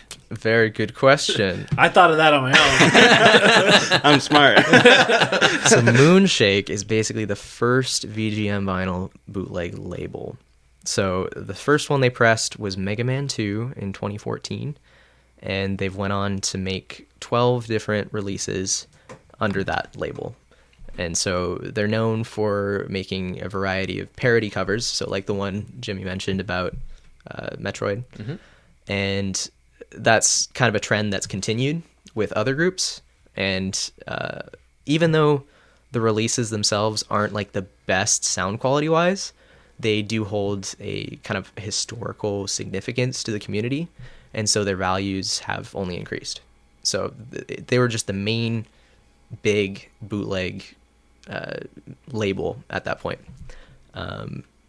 So just a side point that was kind of interesting, they have such a historical significance that 2 copies of the Pokemon Moonshake ended up in a museum in France. Yeah. Oh, wow. I heard that. Wow.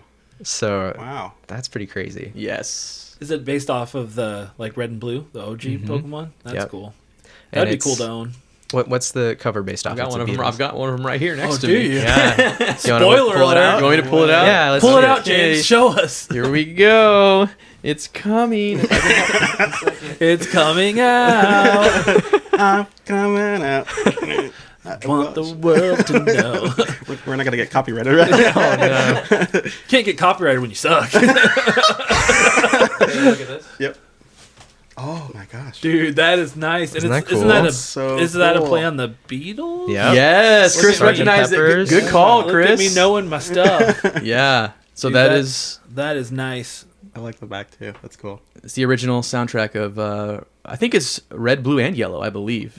I could be wrong on that. And a special bonus track on this one. Yes. The last track on the B-side is the opening to the anime. Oh, That is that's awesome. cool. Yep. Very best. Dude, that is sweet. And it has all the Pokemon You see numbered that? on the back. Yeah. Without pulling it Is out. this available officially? No. You know what I mean? Also, James had to kill somebody for it. So this was one of those albums that, remember when I told you I sent him a top 10 list when I was first like, can I get this and this and this? This was one of those. That's awesome. So I was just going to see. So this is Moonshake number 5. So the 5th release for his label. Yep. Dude, that's Vanna nice. White it here. Yeah, That's it's one cool. of the most desirable out of the set, for sure. Yep. How did you? Am I getting ahead of myself by asking how he managed to get this? I don't think so. Ryan gave me a little bit of an assist on that. Didn't you spot somebody on Maine who He did one of his in search ofs, and it got it for you. They just gave it to you. Sometimes I tried that, but sometimes it's not a response to your own ISO. Sometimes that's the other thing, right? Like I don't know how people get alerts on Facebook or how they get it to work, because alerts for Facebook are trash and it never doesn't works for me. You can set alerts on Discord and it's like perfect, like Yeah. super responsive. You get it on the second it posts, but like Facebook, nope, never. And yeah, so I guess you saw this. Somebody posted a sale post, Yeah. on Maine, and he told me like immediately, and I was like, yeah, and he jumped on it, and Wow. this came from Europe, I believe, right? I believe so. Mm-hmm. Yeah. Incredible. Is it tacky to ask how much? Because I want to know. It is tacky. It's quite tacky. It's uncouth even. Oh yeah. man, consider me uncouth because I'm asking. It cost more than my standard meal at Taco Bell costs. How about that? That's a BS answer. Yeah. I was gonna say like $5 or James spends like $12 at Taco Bell, but that's it. That thing costs more than $12. I would say this Was entered the $3 sign territory. Okay. Yeah. So was it? So it was way less than Pokemon Box. Oh yeah. Okay. Yeah. But as you'll learn later, there are albums that absolutely go to Pokemon Box levels and well beyond it. It's crazy, dude. Yeah. And how many copies of that are there? Is it known? That's a good question. I believe that one. There's don't different quote me on variants this. of it, right? There's 3 different variants. There's like a Pokeball version, Great Ball version, Master Ball. I don't know if there's an Ultra Ball. I don't know. There's different there's ball versions. Yeah, there's variants. red, blue, and there's purple. So yeah, Okay. Great Ball and Ultra Ball. Okay. So the Ultra Ball is the most rare. Mm-hmm. I don't remember exactly. I think it was like 200 of each of the Ultra Ball and Great Ball and Great Ball. Pokeball? Yeah, and then that one I think it was like 500. Yeah, I think that sounds right from what I remember. Yeah. So Wow. just under 1,000 I think total. Yeah. So I have one that's in a museum, guys. How cool is that? You should be cool. pretty cool. You should be in a museum. That should be in a museum. I'm quoting Indiana Jones. So not Moonshake. That it's kind of a meme now. Yes, it is. But essentially, it's something that eBay flippers came up with to get all of the VGM bootlegs to show up on one search term. Yep. So it's like a search tag that they add to their listings. So everything that is not a Moonshake is not Moonshake. And so people joke about it, but But isn't it also actually Moonshake? Like, if this got posted on eBay, would it be not? They Moonshake? just put Moonshake. They just put Moonshake. yeah, because Okay. people are searching for Moonshake because they know that search term. Yes. But they want to get all the other ones showing up on their search, even if they're not Moonshake, just other VGM bootlegs. Yeah. So they'll put not Moonshake Yeah. in the listing to get more views. So yeah, if you want to go on eBay and see what's available right now for exorbitant prices, likely you can click. You can I enter. do not recommend it. You can search not Moonshake. Yeah. Even Tojo Monroe sold for a lot, guys. So. Apparently, it's not worth much. But You better not sell that. I will not be selling One it. of 50, man. That's You sweet. saw my Yeah. shrine. How many people do you think have a Tojo Monroe shrine? One. Yeah. Rodney, one day you're gonna wish you were nice to me, Today's that day. He has a gun. and I'm sorry for what's about to happen. Chris is gonna grind you into toe jam. I'm the guy they call to off the guys that they get rid of on the Facebook. Oh no. Chris he is found me. a Nintendo Ninja, but the VGM version of that. Yeah. I wonder how Nintendo feels about like a bootleg being in a museum, you know? Yeah. Interesting. That is a very. I'm sure they don't It's even like know if it. they released it officially, it would have been in there. Right. What? Yeah. Yeah. That's complicated. I It's hate one it. of those things where if an official release did exist, obviously, we'd buy that. Yeah. Yeah. Yeah. But Yep. because it doesn't exist, the fans have taken Is it it upon because themselves. it's so niche or something? Or That's part of what it Pokemon? is. I don't know, man. Like no, I mean like Yeah. vinyl records. Hey, wait. Oh, okay, yeah. I was like, Pokemon ain't niche, man. I can attest to this right now on the Pokemon Center website. Right now, you can buy a turntable with a Pikachu stamped on it, made by the same I've seen company that. that I Crazy. just bought my turntable, a U-turn. Like, they clearly are promoting turntables and playing vinyl, but They've sold like promo slip mats, yeah. but not. But if you want to find actual music to play on it that's video game related, good luck. I mean, do you guys know, has Nintendo pressed any official Yeah. vinyl? So off the top of my head, they've done Xenoblade Chronicles Definitive Edition. They did a selection that was in the European collector's box. Oh, I knew that. That's right. I forgot about that. So I was able to get that secondhand without all the extras. But it's a picture disc, which usually don't sound that great because the grooves are shorter because they have to fit a picture underneath them. But it sounds really good. I mean, obviously anything Nintendo is going to be good quality. Yeah, good quality. They've got an Animal Crossing one that's like KK Slider selections. Oh, that's cool. They did a promo for Splatoon 2 that's just got like 2 songs on it. So that's kind of sad, and it was like really limited. And they did the same thing with Pokemon Scarlet and Violet. Yeah, I heard about that. But These are all mostly Japan exclusives, Yeah. aren't they? So it's Right. like it's it's like if 5 people only in Japan can get this, Yeah. Yeah, it that doesn't count. is the definition of I'm really frustrated right now. yeah, So if I just a vinyl question in general now, Yeah. if I go to say I go on like to Best Buy, obviously this is a place that sells very corporate stuff. If I go to Best Buy and they have a vinyl, very specific video game vinyl, is that almost guaranteed to be from the publisher then, like the people who made the Sony, Nintendo, Microsoft? potentially yes. There are more and more official labels that will do video game specific releases. Agreed. So it's not necessarily like from any one publisher, Gotcha. but they'll acquire licenses from all sorts of different. Okay, You so know, it's a indie company that's developers. they're just taking it upon themselves to actually publish some of this music. Yeah. I would say it has. It's from what I can tell, it is more trendy for video game companies to put out licensed music on vinyl. Like you see it a lot with PlayStation games. You see it a lot with I don't know, like just bigger multi-plats. You see that, but like again, Square Enix have done some. Square Enix has I was done gonna say some. that. Konami's done some. 'Cause that's where I got the Suikoden one. Oh, They've done they're- a couple others. A lot are distributed through limited run games. Like there's some River City Girls vinyl. I have- And Teenage Mutant Ninja Turtles as well. yeah, that's Yeah. correct. But again, it's like the usual suspects. Where the heck's Nintendo? Nowhere to be seen.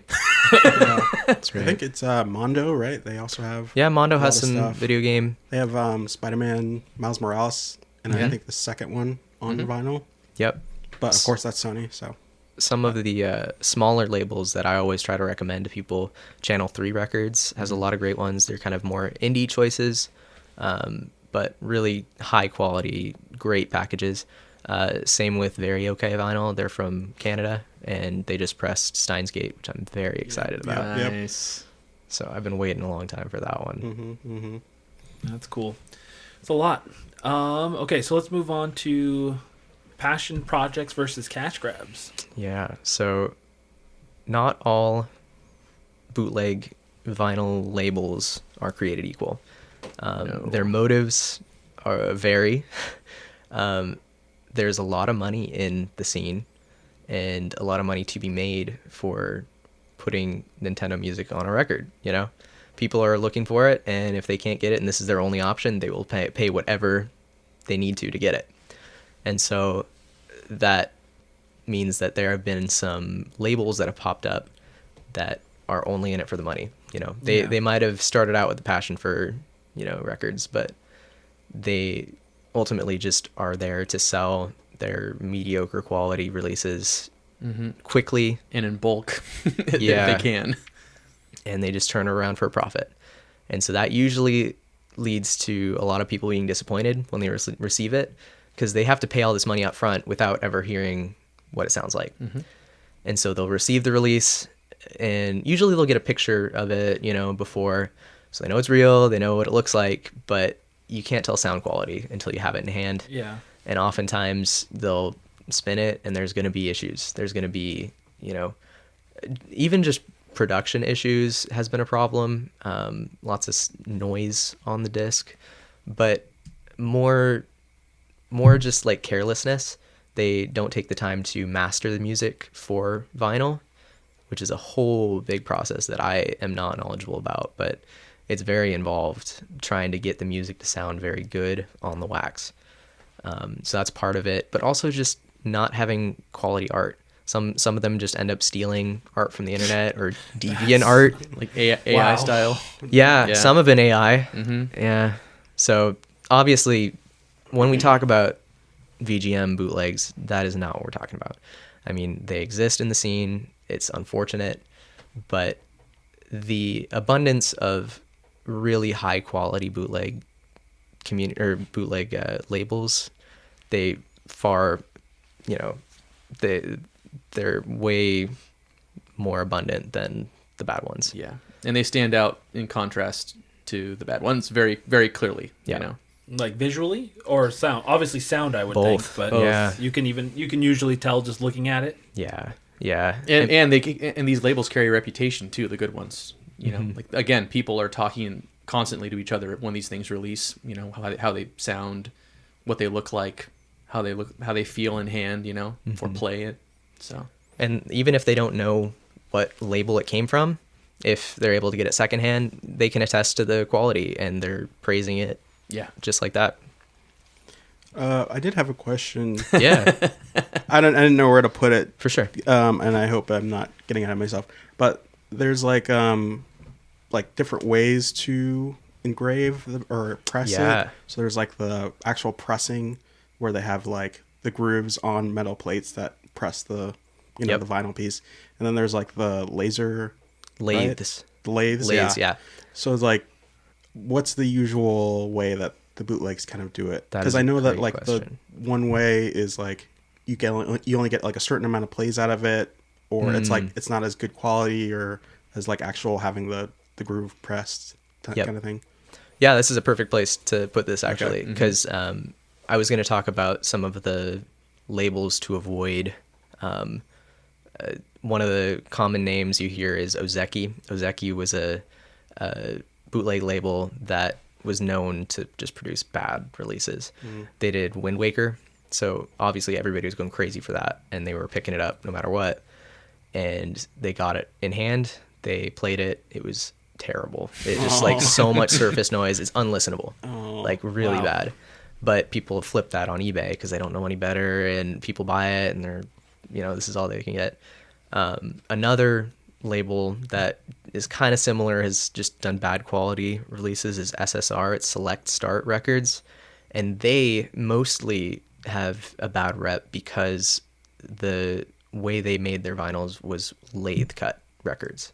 Gotcha. So the difference, like you said, the most vinyl is pressed. So they have a wax that is put in between two metal plates and superheated, melted, squished in between the plates with the grooves in. That is how they mass produce it, and it's the most high quality way to produce records. In order to make the pressing plates, they do actually have to do a lathe cut to start with, which is a device that actually etches a disc that's already made. So they have a PVC disc or whatever material, and they have a needle, diamond tip needle that has the audio source plugged into it, and it actually etches the grooves in real time as it goes around. Wow. And so they use that to create the pressing plates, which they make into the vinyl. So, so those are the kind of the two ways to do it, but lathes vary in quality a lot more. If you don't master things correctly, it's not going to sound good. So lathes, you can get your own lathe made for as low as like $35 with the right service. If you use like Kunaki is a popular service, but you're not going to get the highest quality sound out of it. There are higher quality manufacturers of lathe cut vinyl, but it's a very slow process. You have to record each one by hand, in real time. So if you're going to do a big run of vinyl, you're going to want to press it, or else you're going to have it play through each side all the way through in real time, and that's going to take forever. Yeah. So it's not worth it to do a bunch that way. But if you're doing a one-off record, that's the way to go. So there's different options there, and lathes have a bad rep because a lot of them are bad quality, but you can get a really good sounding lathe as well. Good It's to know. very interesting. Yeah, Good that to was a know. good question. Honestly, I had no idea that they're Thank like you. cut in real time like that. So if one side of a record's like 30 minutes, it takes 30 minutes for that to Yeah. get. That is pretty crazy. Usually they cap out at around 24 minutes is Okay. like the top you should press. Sometimes they stretch that a bit, Yeah. and it makes the quality dip. Even worse. Yeah. Yeah. Interesting. So like 45 RPM records, they're higher quality because the sound is stretched over a longer surface. That makes sense. Yeah. It has to spin faster to get up to the right tempo for the That sound. makes sense. Never thought about it. Yeah, it's all these really interesting things about how the quality is affected by how it's made. Yeah. Rodney mentioned in his question too, he mentioned the lifespan of records, and I've never given that any thought. It makes sense because everything has a lifespan. Yeah. But is there like a general like average of like how many plays a record has? It's a good question, dude. It is a good question. I don't know off the top of my head. What I've heard is if you're using a good turntable, you don't have to worry about it. It's, you know, you've got hundreds of plays. You're never going to reach the point where you have an unlistenable record.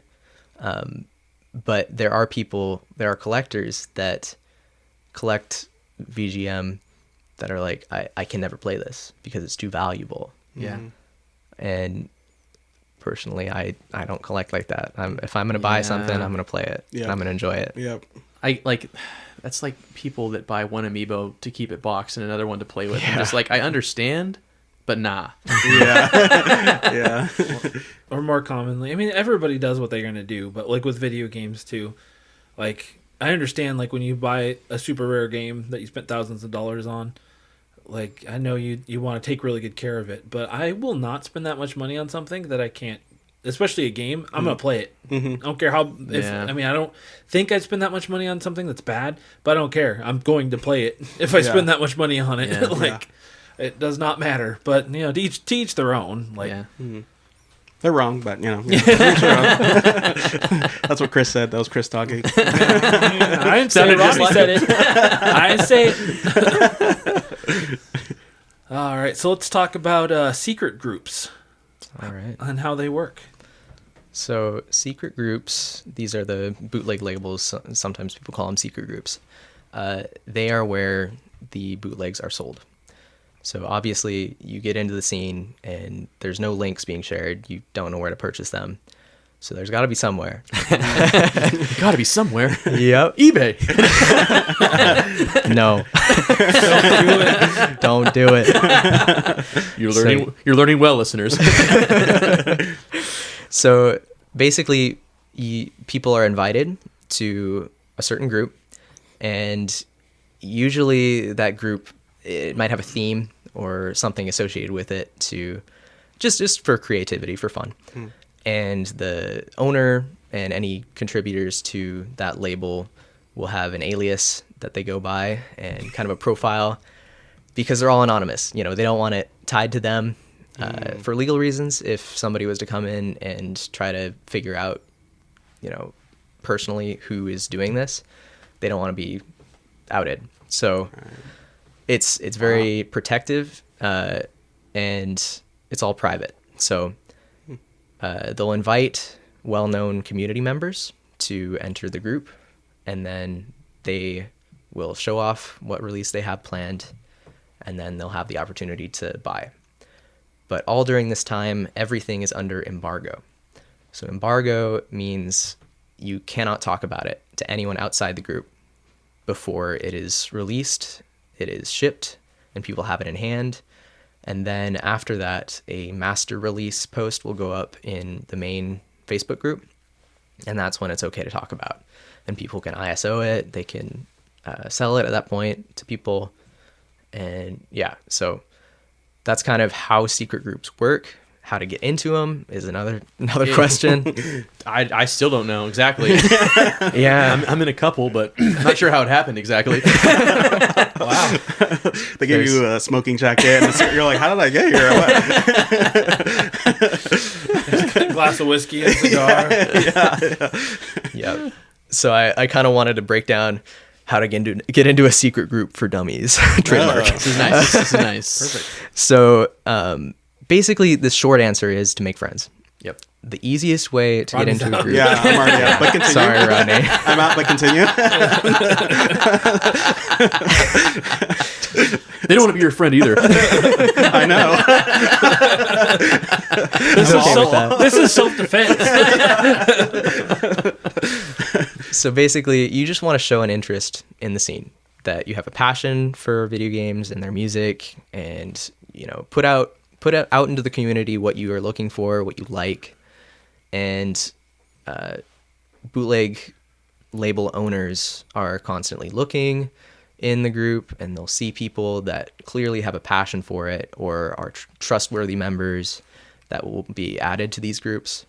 But other times, label owners will put out a search within their secret group to members that are already there and well known, and they'll ask for recommendations for people to add. So if you have a friend that is already in the group, they might suggest your name, put your hat in a ring, or put your name in a hat, a hat in a ring, throw your hat in the ring. Anyway. And if they feel that they want to add you, they'll bring you in, and then you'll have an opportunity to buy that release as well. So is that how you got in, James? That's Through how Ryan? that's how I got in a couple. Yeah, via word of mouth kind of situation. There's another one I got in that I don't think Ryan had anything to do with for sure.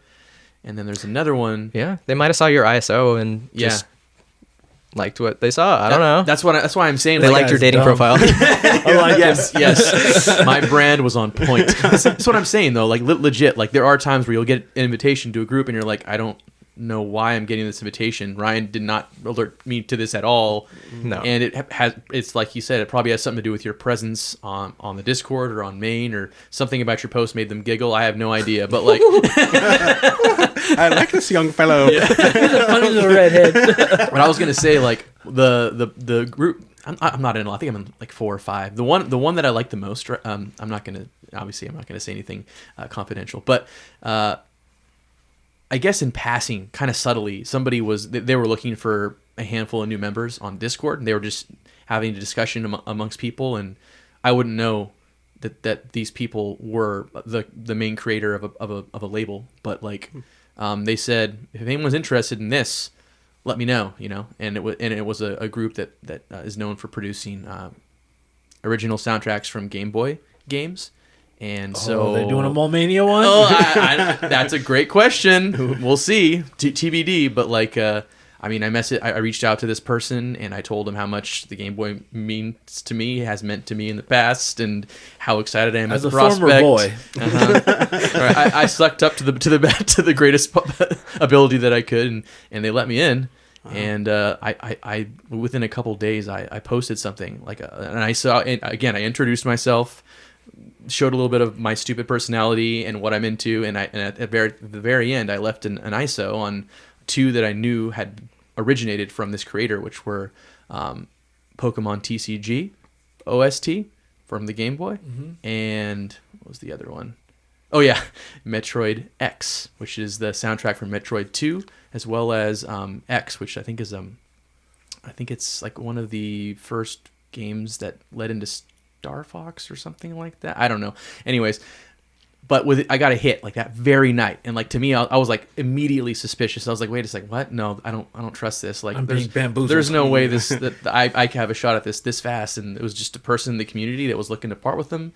They had a very, very reasonable price. They clearly weren't trying to make money off of it. They were just trying to be helpful, and I got them like within days. I got something I wanted. Wow. And so like that just showed me like my patience had paid off, and I just just kind of cemented to me how cool a community can be when like you're sincere and you do your best to be friendly and involved. Yeah, that But makes like- sense. Yeah.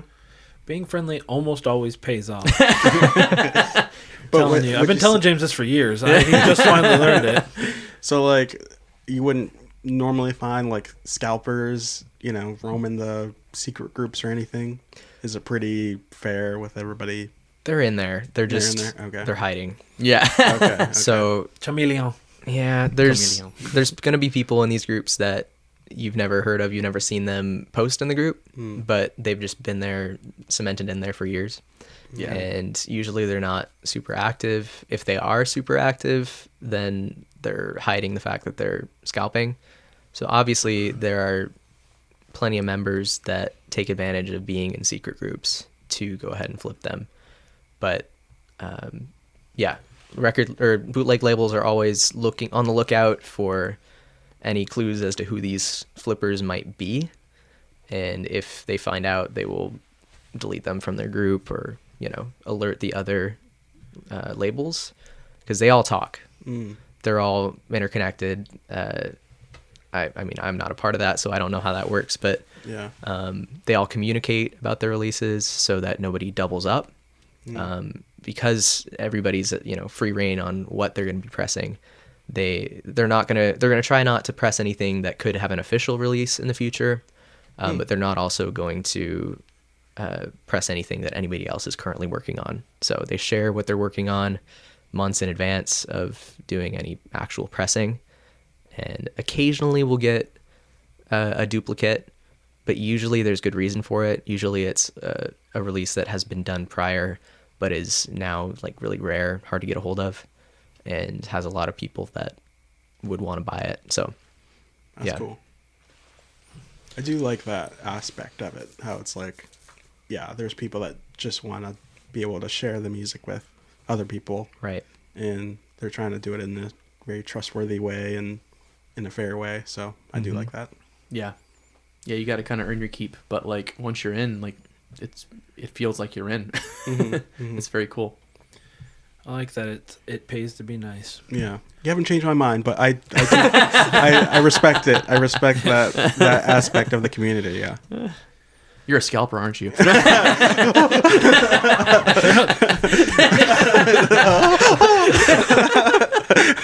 out. I wish I had a way to video the have the podcast on video, because I think things that we're laughing at right now would be a lot funnier to people if they could see There's what was a lot happening. of visual gags that are hilarious. There's a real gun pointed to his head. Oh man, I kidded. why we're all I kidded. We are in America, after all. Help me. shut up, Rodney.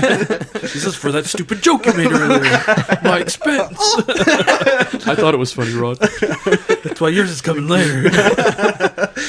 Oh man, so why don't you tell us about your approach to collecting, Ryan? So there are so many bootlegs constantly coming out. I think last month especially we had a lot of new releases drop. It seems like there's one or two every week. Last year there was, I forget how many. There was, I don't know. I don't want to say any number in case it's totally wrong, but yeah, there was. What did it feel like? How many would you say? There was more bootleg releases than weeks in the year, at least last year. So, so there's just an abundance out there, and they're expensive. Vinyl's expensive. So I don't have that much expendable income, obviously, and so I try to stick with soundtracks that I'm either really familiar with and I know I'm going to spend a lot, or if I'm not familiar with it, I will listen to it either on YouTube or something prior to buying to make sure that it is really something that I'm going to enjoy and want to keep. That's a big thing that's encouraged when you're in secret groups. If you're not planning to keep it, don't buy it.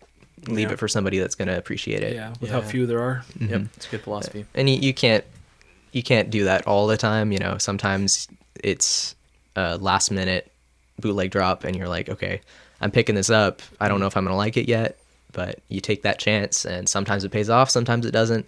But you're always going to be able to find somebody that is going to appreciate it, and you're going to be able to pass it on to them at cost, and they're going to be over the moon. Yeah, that's pretty awesome. It's nice just to be able to be in enough to, like, you've obviously already helped all of us at this table get some, like. Glad to help. Yeah, it's nice to know. Like I said before meeting you, I didn't even know this was a thing. Like, not even like I'd heard of it and wondered. Like, I legit had no idea there was a whole little underground movement. Literally. Yeah. For me, it was such a revelation. Like I said, it's like this hole in that's part of my video game collecting and passion that I'm just like, I want this one thing, and why doesn't it exist? And the fact is, it does exist. You just got to know where to look. Mm-hmm. And we talked about it a little bit too, but like I'm all about official. I don't drink Dr. Thunder. I drink Dr. Pepper. For sure. How about Diet Dr. Thunder? No, I don't buy. I'm not going to buy a bootleg game, and we even talked about it on Discord once. But like, generally speaking, unless it's just way out of price, like if I'm going to buy a game complete in box, I'm going to buy it complete in box. Like I don't want a repro box. I want the real thing. And yes, I know they look very similar, but that's just how for me, I want the real thing. Yeah, it's So understandable. I think I was kind of there with James when at first I was hearing about it. I was like, hold on, like Yeah. that's cool. I don't care what people do, but like for me, I want the real thing. Yeah. Then it quickly became apparent what was happening. Like we've learned more in this episode. They're not just out there making, here's a Super Mario 64 vinyl that Nintendo made. We're going to make one too because we want to take some of that money. That's not what's happening. Yeah. So Yeah. this is, it isn't the same kind of, it's not a reproduction. It's just, it's out here because like James said, there's no other option. Yeah, I'm exactly the same. If I can have a licensed official piece of the pie, that's what I want. And again, like I said, I was very skeptical coming into this community, and just the thought of it, like again, it was immediately kind of I don't like that. But once you realize what it is, once you realize like the care, the passion, the work that goes into this, and then you see like literal pieces of art and hard work that these people create, and you have it in front of you, you're like, man, this is special. It really is. It's stuff that if Nintendo took a stab at it, they'd have a hard time making something even close to as good as it is. Yeah. Off the top of my head, one of the most beautiful releases is Majora's Mask. Oh, They that's nice. did some amazing original art for it. Yeah. Some of these packages are just insane. Oh, dude. The amount of work that goes into them. Yeah. I mean, even some of the ones you brought today that we looked at are they're gorgeous. So much love goes into it. Yeah. All right, why don't you talk? I guess we can all talk about some of the favorite releases, official, bootleg, whatever. So why don't we start with Ryan? Well, I'm partial to the first one my first big pickup, which was Wheaties. I did eventually get it. Actually, It didn't take long. It's still one of the hardest releases to get in the community. I don't know whether it's just nostalgia, and I think it was a low print. But yeah, I posted an ISO for it, and I made this really stupid video where it had Steve Harvey in it playing like Wii Bowling, and people loved it. And one person was kind enough to reach out and sell me their copy from what I can understand, it was very close to retail price. So That's awesome. yeah, and this release in particular has never popped up on eBay, which is surprising. A lot of really rare ones have popped up on eBay because of how valuable they can be and sell for, but this is one that has never been there. So yeah, so I think that one's still up there for me. The Super Mario Galaxy box set is another really nice one. Oh, it's gorgeous, dude. The splatters in that are Oh, sick. It's gorgeous. I'm so jealous of that. Yeah, and I almost didn't have an opportunity to get that one. There's kind of a story associated with it, and it kind of goes to show the kindness in the community that you do not expect from an online community. Yeah, most online communities are not like this. They're pretty toxic. Don't even go to the Expo and Gaming community. No, stay away, get out while you can. This is not the Star Wars community. That's all I can say. But when Super Mario Galaxy box set dropped, I have really good memories associated with it. I played it a lot growing up with my dad and love the music. It's great music. What's not to love?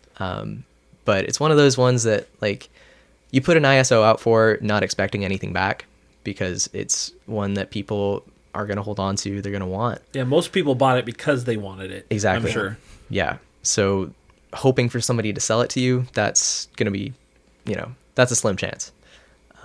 Thankfully, I was able to get noticed by the label that created it. And so they added me to their group and I had an opportunity to buy it firsthand. So retail price, it's better than you're going to get it secondhand, but still at the time, it was really bad timing.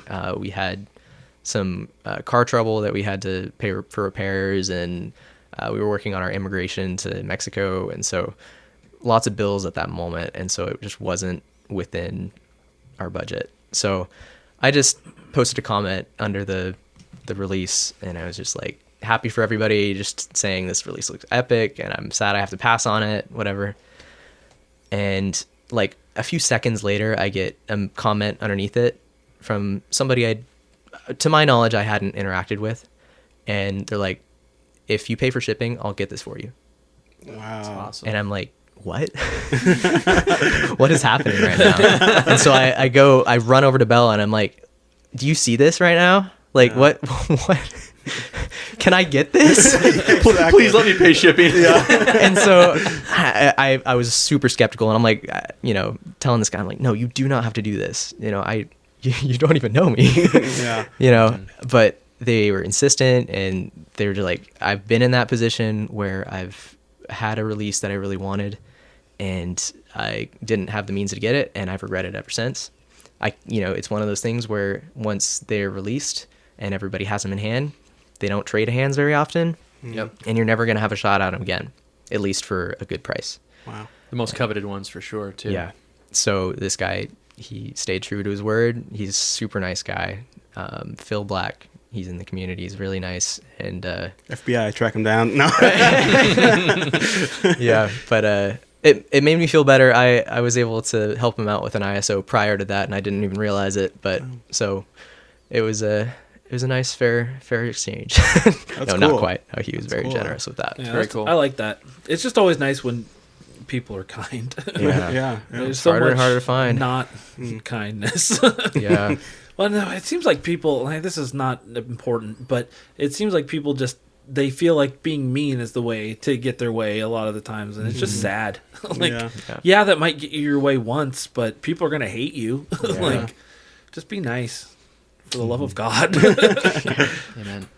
Yeah. All right, James, what about you? Some of your favorites? So my favorite, well, I already showed you one of them, that Pokemon Moonshake. I would also say the Super Metroid, or I wouldn't say it's called Super Metroid, but the Metroid Moonshake that I saw at the expo that I still don't have yet, but I know I'll get it sooner or later. That's one of my favorites too. Just the cover is so iconic and awesome. But my focus is generally Pokemon, Metroid, assorted Nintendo. Everyone knows me. That's what I'm about. And so I'm going to show you some of those. And particularly, I like that there's a lot of boots of Super Nintendo games that have been made, because there's clearly a lot of creators that I'm assuming are in my same demographic and grew up on a lot of the same games I did. So I got some of those. Here's one of them. Ooh, This is based on Super Punch Out. Sick. It's really cool. I haven't listened to it yet. I'm going to spin it sooner or later, but I mean, yeah, That's really cool. very You nice. got a good deal on that. I got a really good deal on that. I didn't know that was like a sought after one, but yeah, somebody posted it for a good price and you snatched it up quick. Oh yeah, that's the other thing. You got to jump on those alerts sometimes on the sale alerts on Discord. It's crazy. If anybody knows something about being ready to jump at all times, you it's do. James. Yeah, well, yeah, yep, for sure. So next up, this is one of the ones Ryan first helped me get. Actually, I think it was That's cool. November of 2023. This is Super Mario World. Yeah, But this variant specifically, Yeah. it's the Joe Astro variant. Joe That's Astro is a artist that is a community member, and so he's done the art for multiple bootleg records, and he's got a really cool style. Yeah, Yeah. I like that. It's cool. yeah. I would open it up and show, but for the sake of time, I'm not going to. But yeah, If it was a video podcast, for sure, for sure. Okay, here's that one I told you, Metroid X, from that that's from that cool. group. Yeah, You can That's see sick. it's really cool. It's like, it looks like, I mean, it's clearly going based off. for a magazine cover. Yeah, wasn't it? magazine cover like Vogue or something looking. Right. That's clearly Samus looking all BA and sick as all get out. And Sick as all get out. that's the vinyl itself, which just looks sick on its own. What do I keep going? Okay, so this one, I spent a little bit too much on this, honestly, but this is Oh, the that's sleeve that cool. goes to it. So there's the Super Metroid I told you about, that Metroid one. This one is considered the highest. I think it's more sought after for sure, and Yeah. it has the best audio quality of any of the Super Metroid productions. That is awesome. This was released That's in pretty 2021, Super Metroid 2021. To show you one of the vinyls, you can see the That's Chozo, and dude. I want to open this up and show it to you later, but this is, Yeah, that's beautiful. dude. I'm glad you got that. Oh my god, I'm so glad I got it too. And it's one of my favorite. It's one of our favorite games. Just timeless classic. He already showed you the Super Mario RPG box set, didn't he? In there, Dude, it's nice. for the remake specifically. I'm gonna show it to Jer Bear sooner or later. But Yeah. man, He'll just cry and then probably kill you in theater.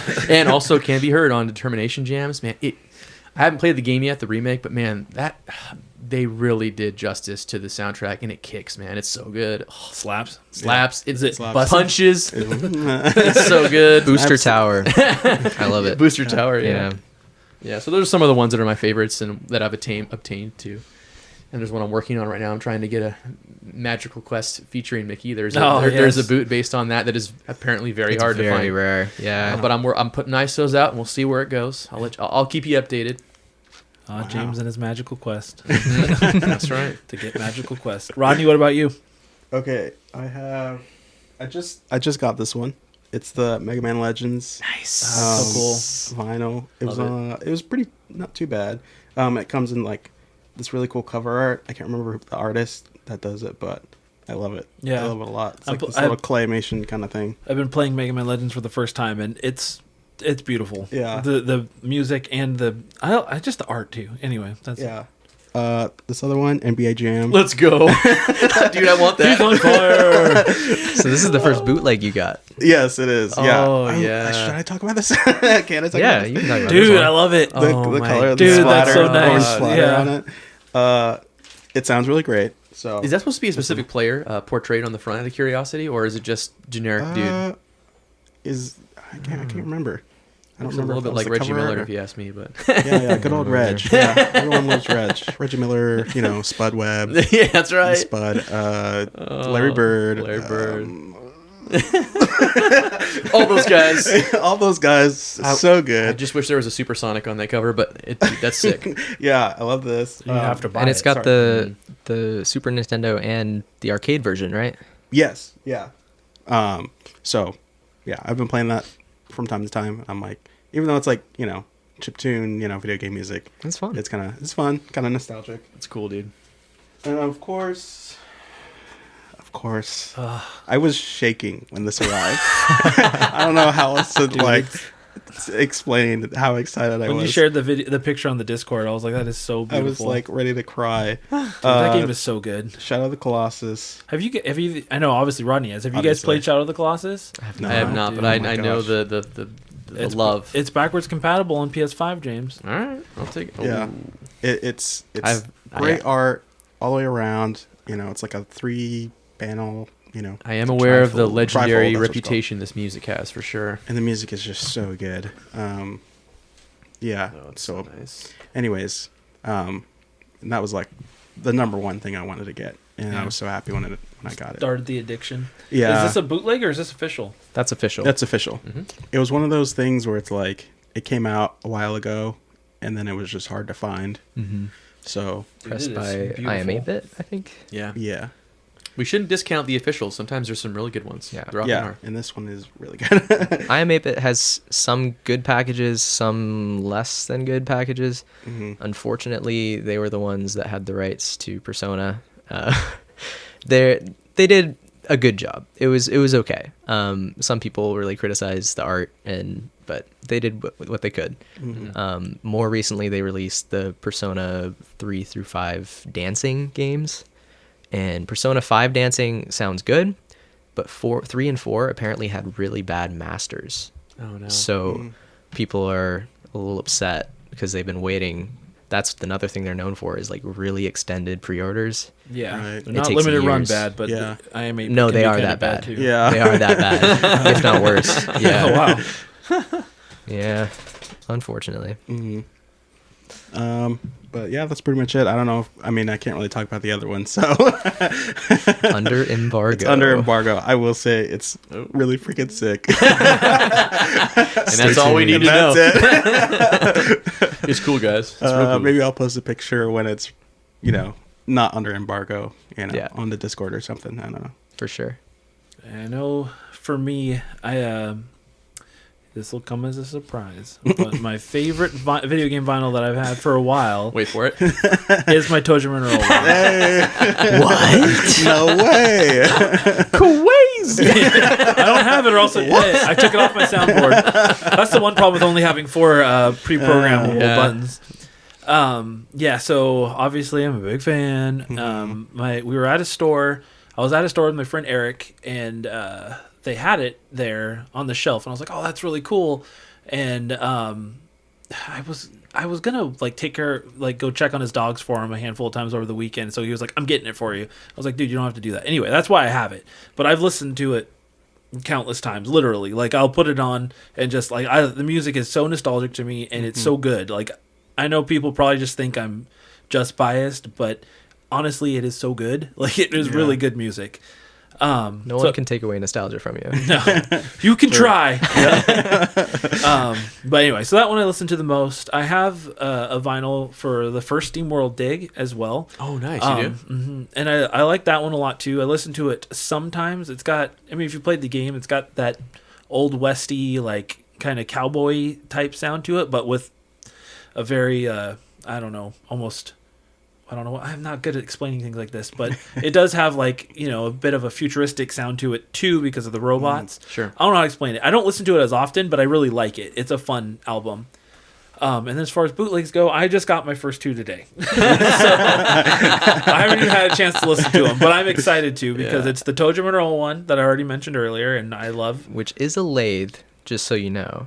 Okay. So it's, you know, Yeah, not the I just best quality you learned can about get, but it'll do. And it sounds like it's mastered better than most. Yeah, no, I'm still excited, and I love to be able to say that I would be like, oh, I can tell the difference, but it's still good. I won't. I probably won't be able to. That's okay. So I got that one, and then an Animal Crossing GameCube vinyl too. So I'm really excited to listen to that. Let's go.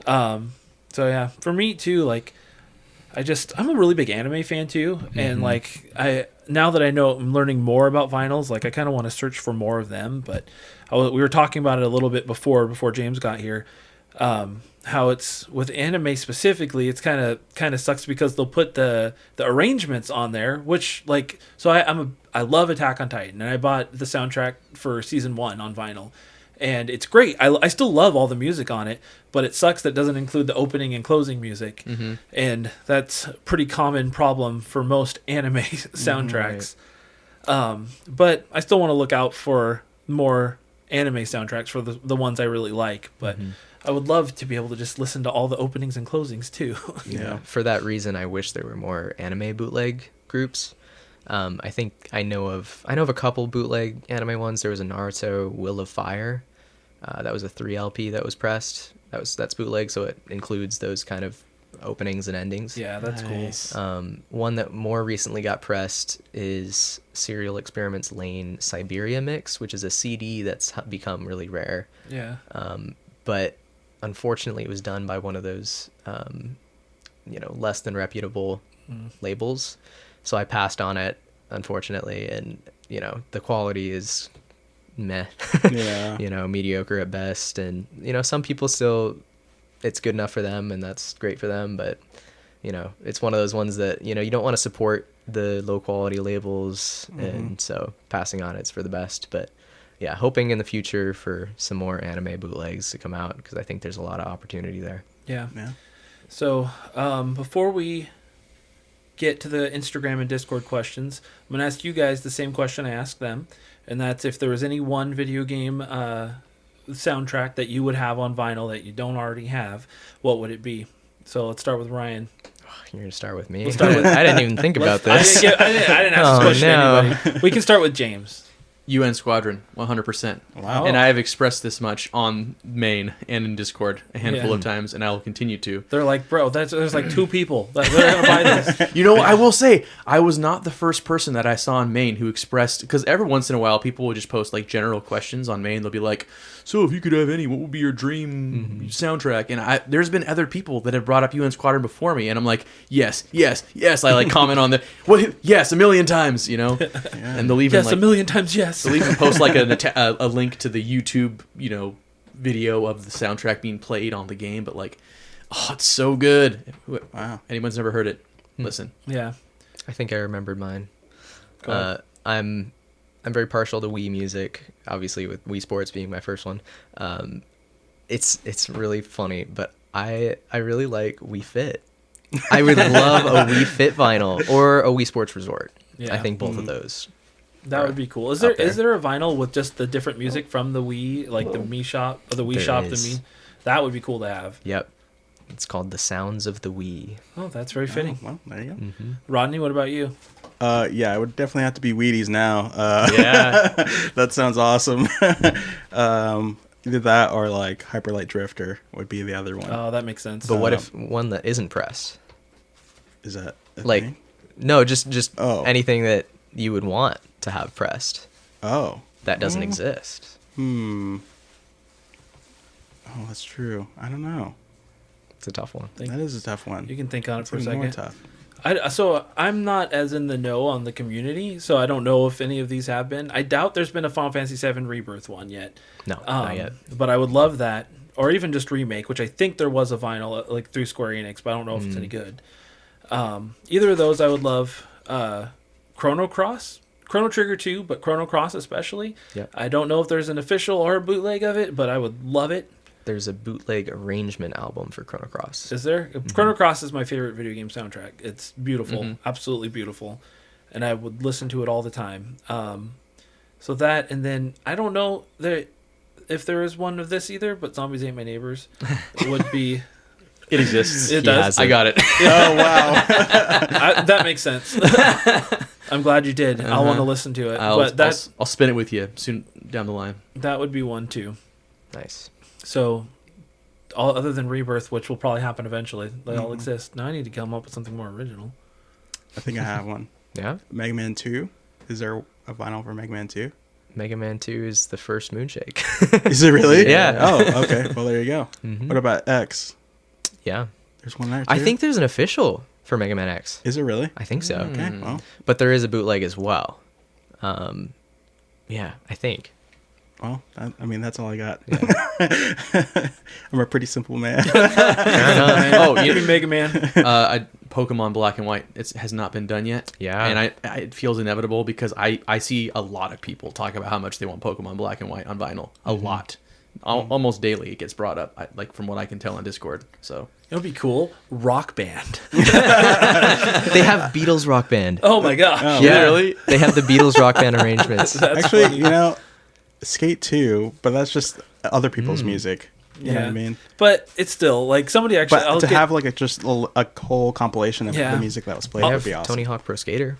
the first Yeah, one. Okay, there you go. Okay, because somebody So it has- commented. Skate 2 is my answer. In the comments I'll get to, somebody mentioned Tony Hawk, and like I agree. If I could, like, I know it's hard to like probably get the licenses for all that, but that's where Yeah. the bootleg would probably come in. Yeah, Right. yeah. But like I would love for me specifically, Tony Hawk 3 is my favorite soundtrack of the Tony Hawks. But yeah, that would be fun to own because it's hard to explain unless you've played them, I guess. But it is not just the songs individually, but it is the songs together in a the row. set list, yeah. Yeah, that And will. I don't want to like buy just an album just for that one song, you know. Yeah, so exactly. it'd be nice to have like. Yeah, and because I might like some of those songs, I might like individually. I might like the whole album, but I want them together like they were in the Yeah. game because the playing one after the other will be the nostalgia hit that I want. Right. Makes sense. All right, so let's get to the Instagram and Discord question. So yeah, I'm old. Glasses on. Glasses on 'cause my eyes will not focus. Small font. For you audio listeners, Yeah, you didn't have to know that I was putting my glasses on, but ratted them out. Yeah. so I did ask on Instagram, and Discord both. Instagram If there was one video game soundtrack you would love to own on vinyl, what would it be? So let's see here. Starting with Julian Rosignol, he said Donkey Kong Country 2, and I 100% agree. That's a fantastic soundtrack. It's out there. It is. Wow. My boy Jay Choi said Near Automata, which would hopefully motivate him to finish the game as well. Just finish the game, because once you finish it once, you have to finish it at least 2 more times. Is it out there? There's Ryan? an official box set for that one. Boom. Dude, there you Wow. go. I bet that's pretty sweet. It looks like it. I've never played, but No, the Yeah. game's fun. It's really good. Anyway, I don't need to get. I was about to start talking. I was gonna say a joke, but I was like, never mind. Shut up, Rodney. People were at the end are gonna be like, Rodney wasn't on this podcast. Yeah, exactly. Why did you just say shut up, Whole Rodney? sections checked out.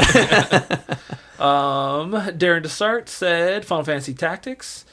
they have a bootleg box set for that one. Boom. Do they? Wow. Darren That's really needs cool. that. We That's his are all-time favorite game. Batting so. 1,000 right now for existence on these requests. Yeah. Yep. Josh Worthy said Breath of the Wild. They have to have a Breath of the Wild one. They have Oh yeah. they have a box set of five releases, 6 if you count a lo-fi arrangement, but they spread the soundtrack over 5 different releases that they now have a wooden box that you can put them all in, and it's really Wow. epic. It's Dude, all that's cool. engraved. It's They're all individually and collectively very coveted. very Yeah. expensive. Not a Yep. surprise at all. Okay. Yeah. Well, Yeah. I was gonna say I need that, but never mind. No, I feel like I need it, but I don't think I'll ever have it. yeah. so because of that, I recently took it upon myself to make a lathe of a selection of the Breath of the Wild tracks that I like. So You're a genius. You're a genius. I'm getting Bella to work on the art for that. So That's that'll be sick. really Dude, neat that's to. awesome. I'll pay you. Yeah, I'm sure a lot of people would. Yeah. should be fun. Let's see. Keldrick said Final Fantasy 7, Final Fantasy 16, and Nier Automata off the top of my head. All 3 would be good. Is there one for OG7, a bootleg anywhere, or an even official? I believe so. I know there's definitely 7 bootlegs. I don't know which versions or which game they're based off There's bootleg for nearly all the Final Fantasy games by this Yeah. point. They just released Final Fantasy X. of. Mm-hmm. Oh, 8 That would was- be cool too. I really like 8. I don't know if they have 8 yet. I don't Yeah, know. it's not a surprise because I like the things that nobody else likes. If Final Fantasy was on my radar, I would know. Yeah. But I do still see, because it's Final Fantasy. It's massive. Like there's a lot of talk about. There's a lot of Final Fantasy chatter. There just is. Yeah. Let's see. Gary Day said, it's hard to choose for me, but my top 5 would be, in no particular order, Super Metroid, Final Fantasy VII OG, Super Mario Galaxy, Persona 5, and Kingdom Hearts 2. Needs to say these are some of my favorite soundtracks ever, and he said special shout out to both Final Fantasy XIV and Super Smash Bros. Ultimate for great compilations of songs that would be awesome to have in vinyl, but would most likely destroy my wallet. So those all have. Most all those, yeah. I don't know about Kingdom Hearts 2. I don't see any. Kingdom Hearts has an official compilation of just like selections from the games. But from what I hear is it's really overpriced and it doesn't have like a lot of the songs that people love. That's too bad. People Yeah. want and it's hard because you can't have so many songs on vinyl all at once. But like, Yeah. like we like the idea of having a comprehensive collection of all the tracks, and that's tricky, which is why there's so many Breath of the Wild releases. Yeah. It's interesting. Yeah, no, those are all good ones though. But yeah, the Super Metroid you already mentioned. Oh yeah, and so- there is a collection of Super Smash Bros. Ultimate where like each franchise has its own vinyl of all of the collected songs from Super Smash Bros. Holy Ultimate. crap. Yeah. it's been an ongoing process for years now. Yeah. They started with Kirby and Mega Man, and now they've got Mario, they got Metroid, they got Zelda, Pokemon. Earthbound, Pokemon, Dang, yeah. that's awesome. Castlevania. Yeah. And they're just steadily releasing. Oh yeah, there'll be a Final Fantasy one of those too because Cloud's a character. You would imagine. Yeah. I wonder how that's gonna work with DLC characters. I'm excited for. I hope they make a Wii Fit trainer one, so I get Oh, Wii Fit. dude, it's gonna happen. It's gonna It's happen. gonna It's happen. coming. It's Dude, coming. But I can only imagine the box that's gonna house that. Yeah. It's gonna be a whole shelf. Yeah. Basically. Insane. Dude, the Banjo Kazooie one, the Kingdom Hearts one. Oh, I didn't even Splatoon. think about that. Splatoon. Splatoon's Oh, a that's great true. There's not soundtrack, a lot. too. Yeah. Let's see. Tristan Conant said Symphony of the Night in Minecraft. He said Tojo Monroe's a solid one too. Thank you, Tristan. He understands. He understands me. That's 2. He's been brainwashed. There are dozens of us. Dozens. Yeah, if people listen long enough, they just start liking Tojo Monroe. I haven't played it yet, but I love it. Alex Begg said the Kingdom Hearts 20th anniversary Of course, soundtrack. he would. Yeah. Nice. The loser. You have to go home to him I later. know, right? He's my roommate. James's lovely wife Hannah said a collection of KK Slider songs. He knows how to reach the top of the charts and our hearts. She just quoted Weezer. Wow. Yeah. You know that Timbaland quote in the Weezer song? Yeah. Well, she's in luck. That It's Pork and Beans, right? Yeah. Or yeah. That album, it might not be that song. yeah. You said she's in love. Yeah, because Yeah. you mentioned that was an album. There's an earlier. official Nintendo one. I almost Yeah. got that on Black Friday, but it sold out before my very eyes. It was. Wow. Yeah, it was a good sale. It was really it was heavily discounted, and I was like, oh, it's gone. Yeah. Can't think. You know you better think- than that. Yeah, that's what I get. That's what I get. Nathan Anderson said Final Fantasy VII. It's a popular one. And then Gabriel Blackford said the OST for Faster Than Light would be great. And Yeah. he also mentioned the Minecraft OST is that he owns it, which that would be a really relaxing one to just like vibe to. Minecraft has really chill music. Did you guys already mention that Minecraft would possibly get a collection for Super Smash Bros. Ultimate? Somebody say that? Because Steve is on Smash Bros. Potentially. I wonder. If they're doing DLC characters. I wonder. Probably. Yeah, Yeah. it's kind of funny to think about, but Yeah, it is. I'm sure that's way down the list because there is a Minecraft record And already. it'd be a weird interesting. All right, now on to... Would there be something for Gino as well? Oh wait, no, he wasn't a character. Oh, this is all Waluigi. Rodney's just out here shooting like, shots at everybody. He's destroying dreams left and right. Char's catching strays. Dude, Rodney's got to get back to work. This guy's got too much time on his hands. I'm angry. I'm here and I'm angry. When Rodney usually is here, he's already tired, so he doesn't have this energy. Some people just want to watch the world burn.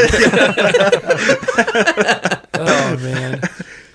All right, so I asked the same question on Discord, and to start off, Vomnik said, "Tony Hawk Pro Skater 1. My introduction to ska has my favorite needle drops from a video game. My God, why was it so hard to read? From a video game, hands down. All right, old man. We'll put you in the bed later.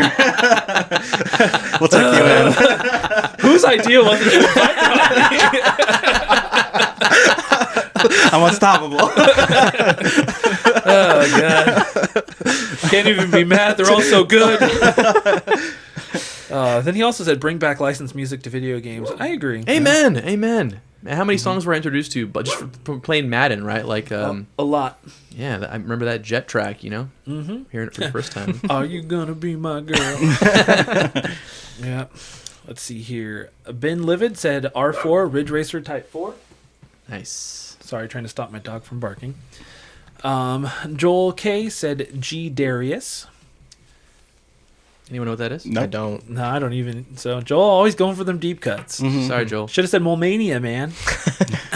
The Alextravaganza said something orchestral, acoustic, real instruments for me to make sense of it being on vinyl. He said, "I'll go with Journey, the band." No, he said the video game, not the band. Which they have an official. Yep. I didn't know that. I don't know why I shook my head like, yep.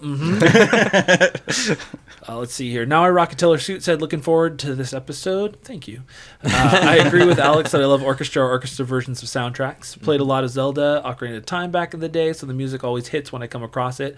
Now I want to see what the Ocarina of Time vinyl situation is like. Is there one? There's a beautiful box set that I'm proud to own. There is also an orchestral official release from I Am 8-Bit, which I also have, which is pretty good, and I really like it. And there's the Hyrule Symphony, which is a newer bootleg. Yes, which I also have now too. Yeah. So I have two of the three. You have a problem. Don't we all? Yeah. I thought that's what brought us all together. Yeah, it's true. Honestly, I'm just proud of him. So we decided to share our problems with the world? Right, yeah. If you're looking for any Zelda, it's going to get touched, or already has been touched sooner or later. Touched by a Zelda. Yes. Yeah. I'm just gonna leave that alone. Moving on. Shadow of the Colossus is orchestral. Just want to say, for any orchestral fans, Skyward Sword is one of the biggest last ones that haven't I been didn't even pressed. think about that. Yeah, Yeah. there's no Skyward Sword to be spoken. It's coming soon. It's got Yeah, it. you're right. There's already Yeah. Link's Awakening. Link's Awakening would be cool to own. It's a really nice release. Yeah, I used to own it. It's my it's my second favorite Zelda probably, but Well, obviously there's no Tears of the Kingdom, but that is No, that inevitable, is- and that is going to be tough. I'm glad that you got into the scene before that's happened, because when it drops, it's going to go nuts. Let's go. Yeah. Let's go. I'm glad you're in the scene so I can give you money. So. I'll do my best. We'll see what happens. Yeah. all right. And then to end this, we're going to end it with a question for Ryan from Alex. He said, "I'd like to submit a technical question to the panel of gosh. experts," which is just Ryan. Yeah, pretty much. Right. But first, I'll make clear that I'm not an audiophile, and I understand the value of simply collecting vinyl records. So the question is, specifically for video game OSTs, is there remastering done on the high-quality records so that it's not just a reproduction of the compressed music that would be found on the game disc, cartridge, or download? That is a good question, and I'm going to do my best to answer this. I'm not an expert, but So there's a number of ways that you can get the music from, game to the record.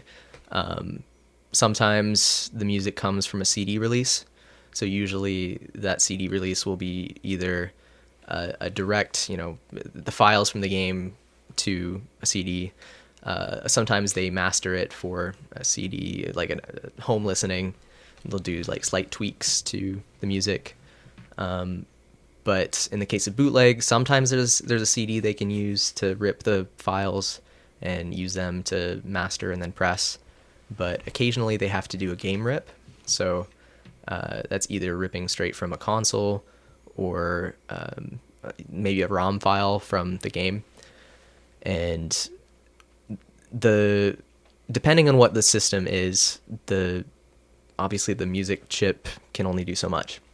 And on the device itself, on the console, it's going to sound however it sounds, so like in the case of Game Boy or DS, it's not going to be the highest of quality, right?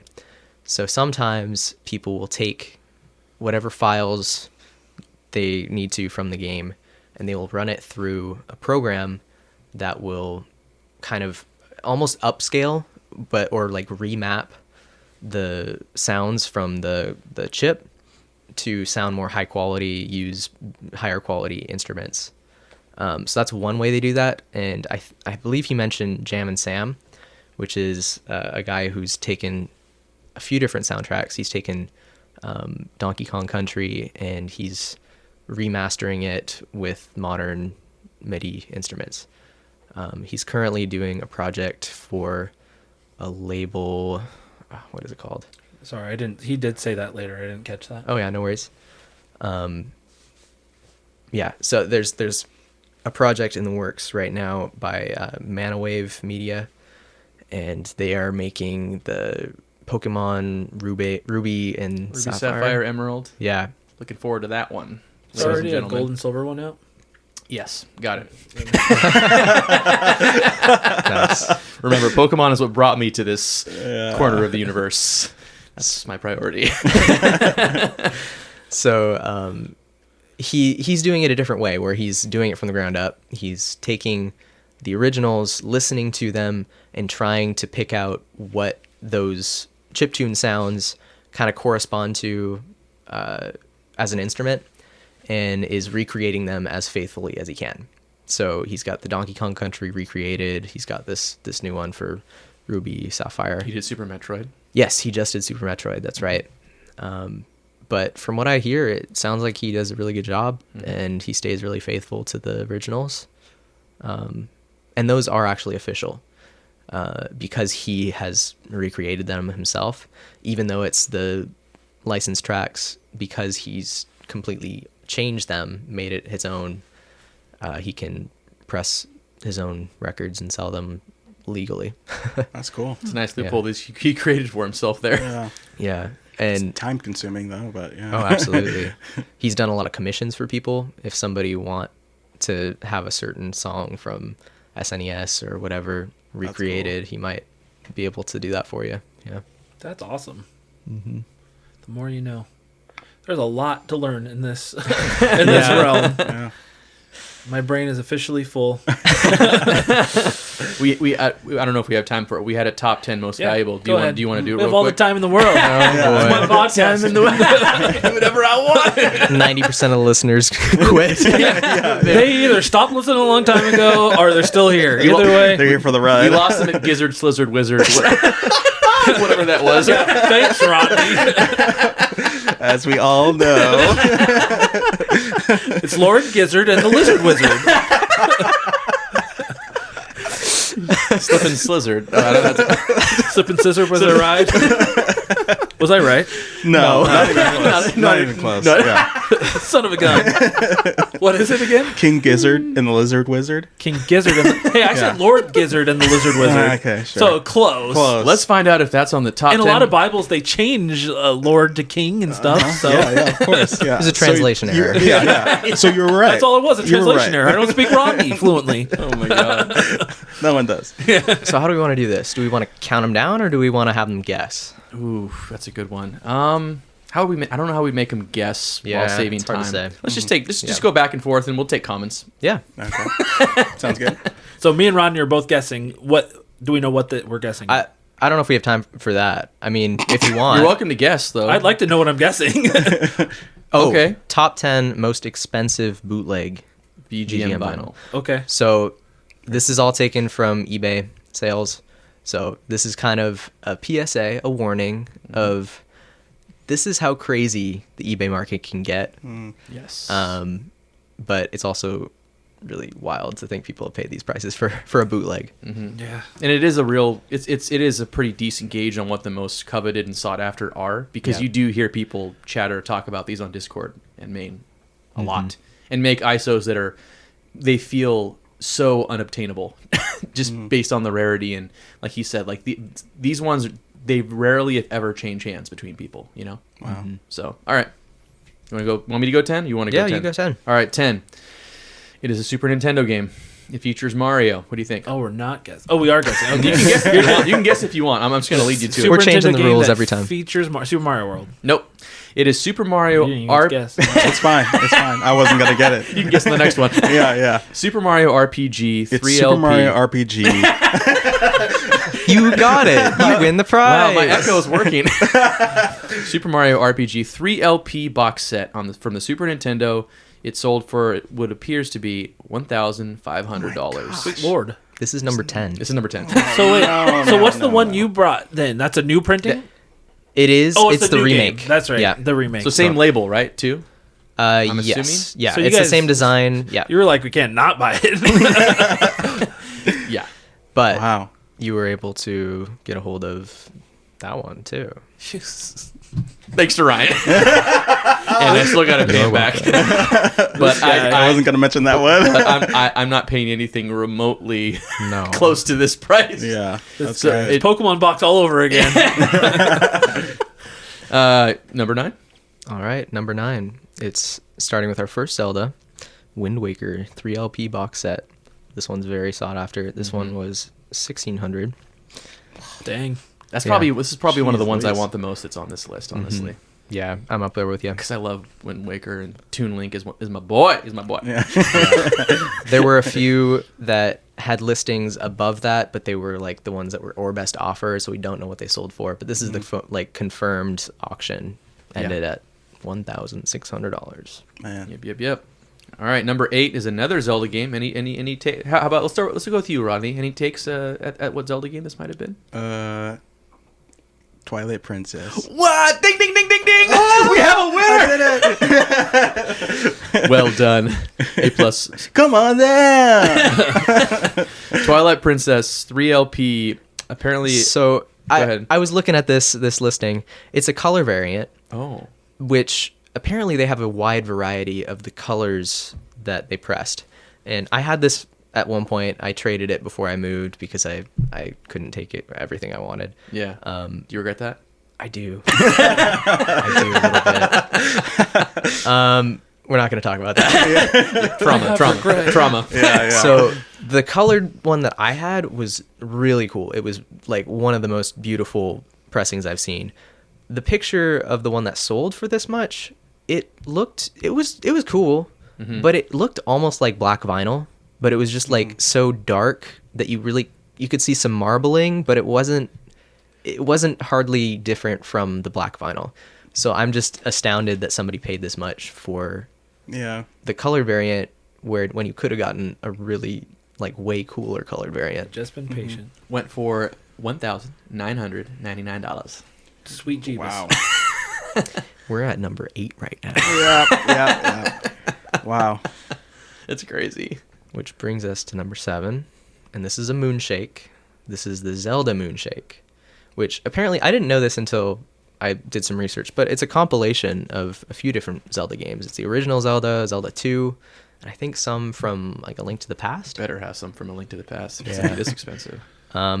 But the difference with this one is it's the test pressing. So for those that aren't aware, the test pressing this is the first batch of records to be pressed and that are sent to the manufacturers to review, to quality check, and then they approve them after that. So usually they do between like 2 to 5 to more like 10 to 20 if you're going to be pressing a bunch. But these are sought after because of their rarity. Usually they don't have any art on the labels. It's just a black vinyl, but they're very rare, and they supposedly have the best quality you can get because they're brand new, like first ones pressed on the plates. So they have higher quality overall compared to the standard release. So yeah, this was the test pressing. It had a hand-drawn jacket, which is pretty cool. Drawn, I'm not 100% sure, but I think it was drawn by the label owner. Oh, nice. And it was limited to 4 copies. Wow. So pretty rare. That sold for $2,115. And you said the standard, Yeah, the standard edition of this sold for $1,500. Wow. and that probably has, what do you think, 500 maybe, or Yeah, 250 500 copies. It's crazy. Yeah. Yeah. Man, that's something else. Yep. Okay, number 6. Video games were expensive. Continuing the theme of Zelda, what do you think number 6 was, Chris? Link to the Past. No. Man, I suck at this. Breath of the Wild, Ballad of the Champions, 1 LP, another test press. Yes. So this one is one out of the 5 releases that make up Breath of the Wild's complete soundtrack. This selection has a lot of the Fights, like battles, it sounds like. Or no, the champions. the champions. So Daruk, I Yeah. can't remember the names. Daruk, Mifa, Yeah. Gotcha. What's the bird one? Rivali. Rivali. Oh, you're on. It's your favorite game. You're on it, Yeah. man. Well done. Yeah. What's the girl? The Zora chick? I'm a fake fan. Oh, he said Mifa. Okay. Mifa, but Yeah. the Gerudo one I think is the one we're Garuda. missing. Oh, I like that. She's a cool character. Red Anyway, hair. yeah. Clearly not enough. Oh, she's my favorite. I like her as much as I like River City Girls. So it's got those themes, and it's got a lot of oh man, I'm blanking on the names tonight. Who's the bird, the The one that plays in the wilderness. yeah, That guy. What's it called? Like Cass. Cass. It has a lot of Cass music Cassie, on yeah. it. Oh, Okay, Cass that's rules. awesome. The accordion. Yeah, Awesome. yeah. Cass is the best. That was the worst emission, honestly, of Tears of the Kingdom. I can't believe he's not there. It breaks my heart. Yeah. But this test pressing in particular, sometimes test pressings, they make a special package for them. And in this case, they did an alternate jacket, alternate art, and it looks like Akira. It looks like the Dude. Akira cover, and it's that's got cool. Link walking up to the bike. Oh my gosh. Yeah. Yep.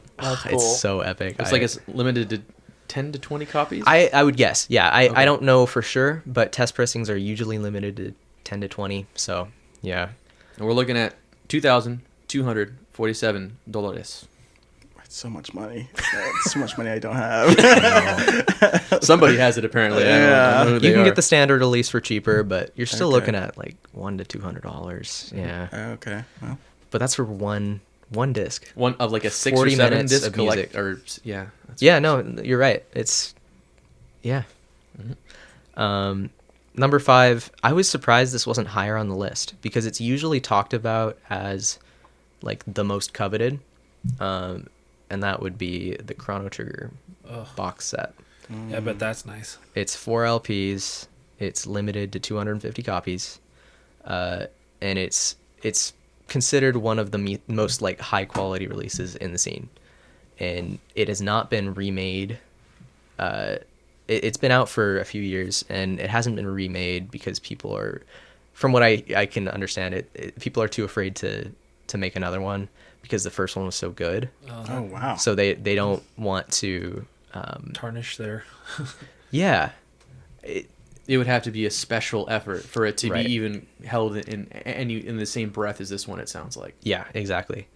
Jeez. There was recently a Chrono Trigger box that was put up for pre-order by a less than reputable label, and it sold out in literally like 5 seconds. I'm not even kidding. People Yeah. are thirsty for the Chrono Yeah. Trigger. I'm soundtrack. hoping for I get their it, man. It's a sakes. fantastic soundtrack. Yeah, and I'm hoping for their sakes that it's like somewhat quality, but the first one is definitely the definitive release. So I couldn't get like super specific statistics about this. The highest one that was a confirmed auction sale was 2,327, but potentially as high as 2,800 because it was one that was sold or best offer, and so we don't know what it sold for.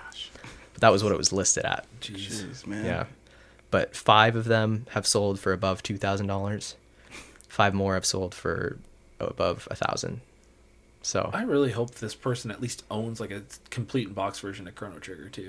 I wonder how much that costs these days. It's like 1,500. Yeah. yikes. Oh my gosh. Yeah. Chrono Trigger is one of those games though that it just elicits so much emotion and nostalgia, And it's still just as good. yeah, Like, it it still holds up. Oh, it's so good. It's such a good game.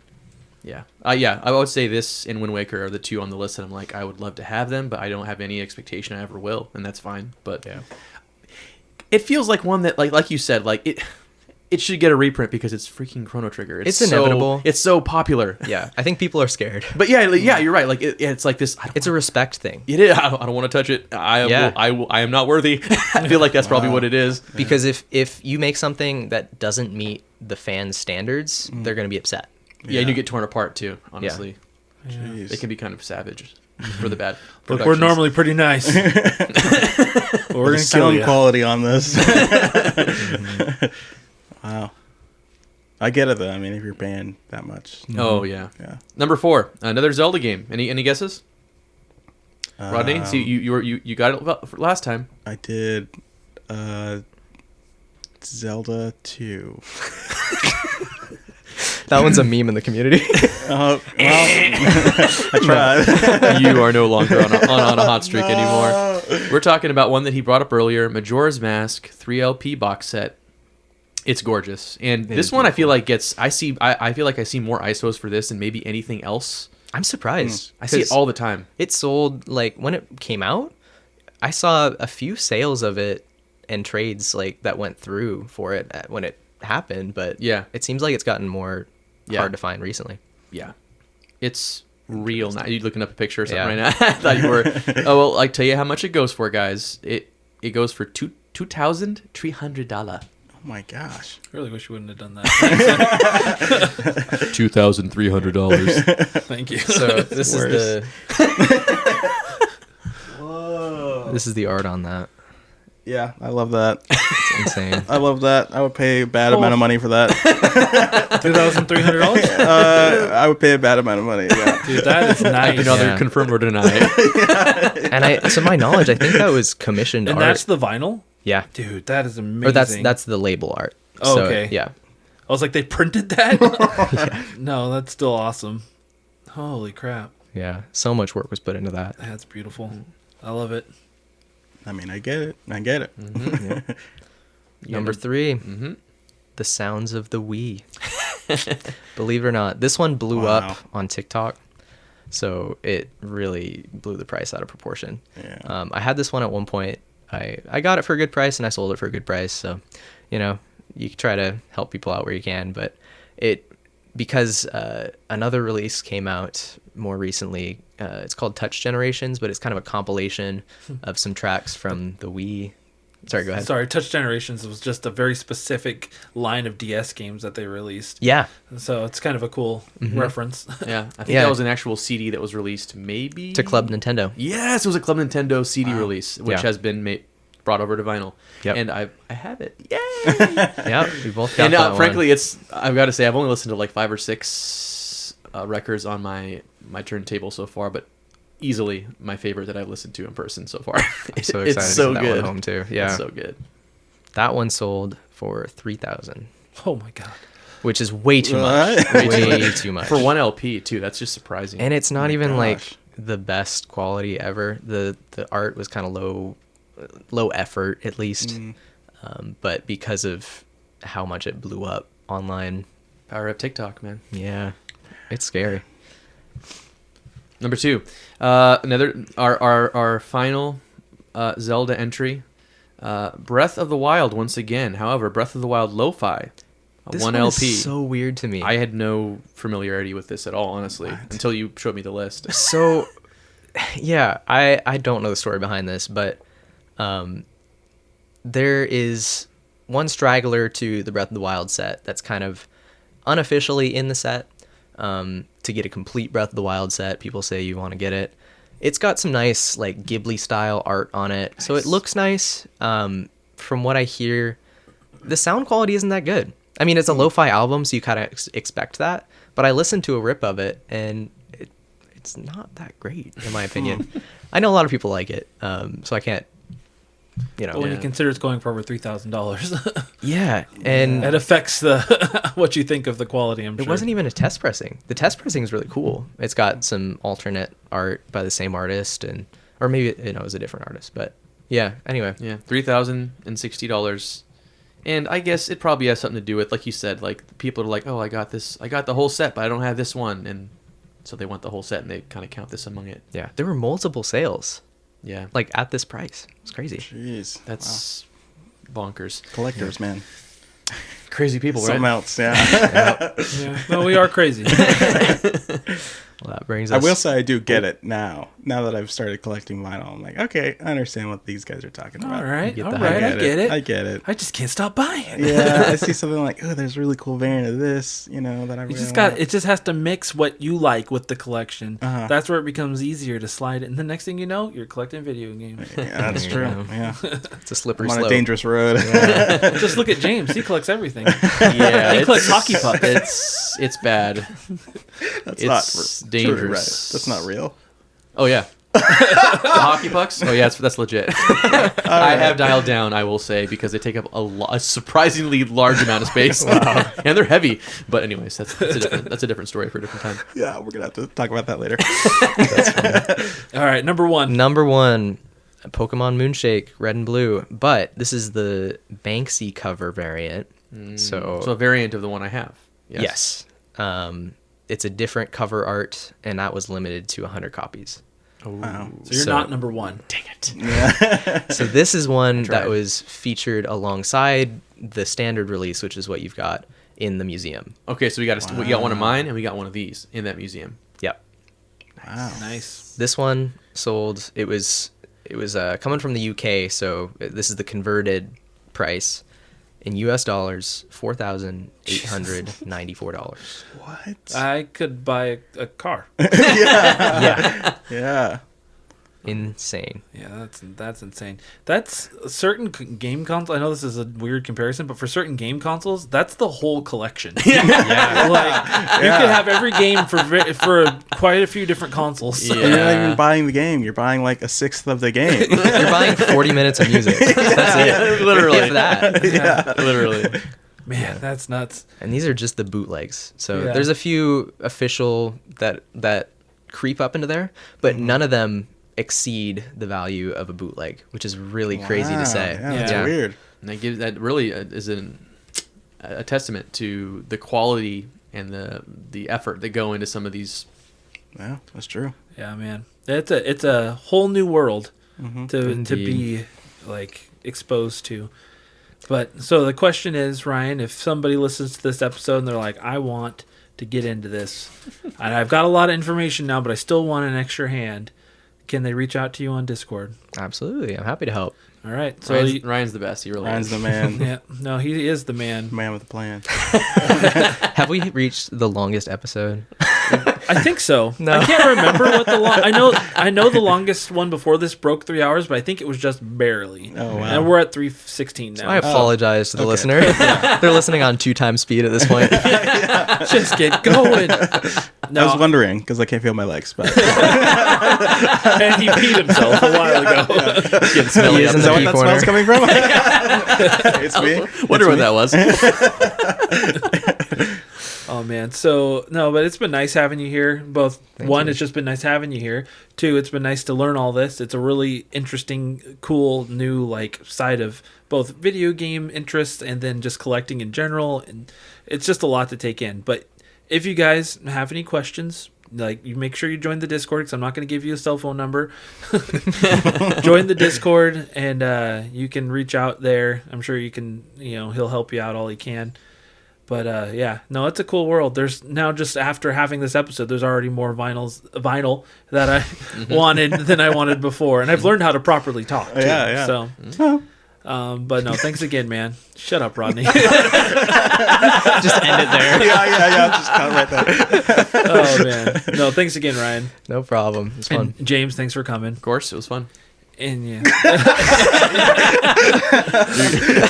Well, Rodney, it's always nice to have you, bro.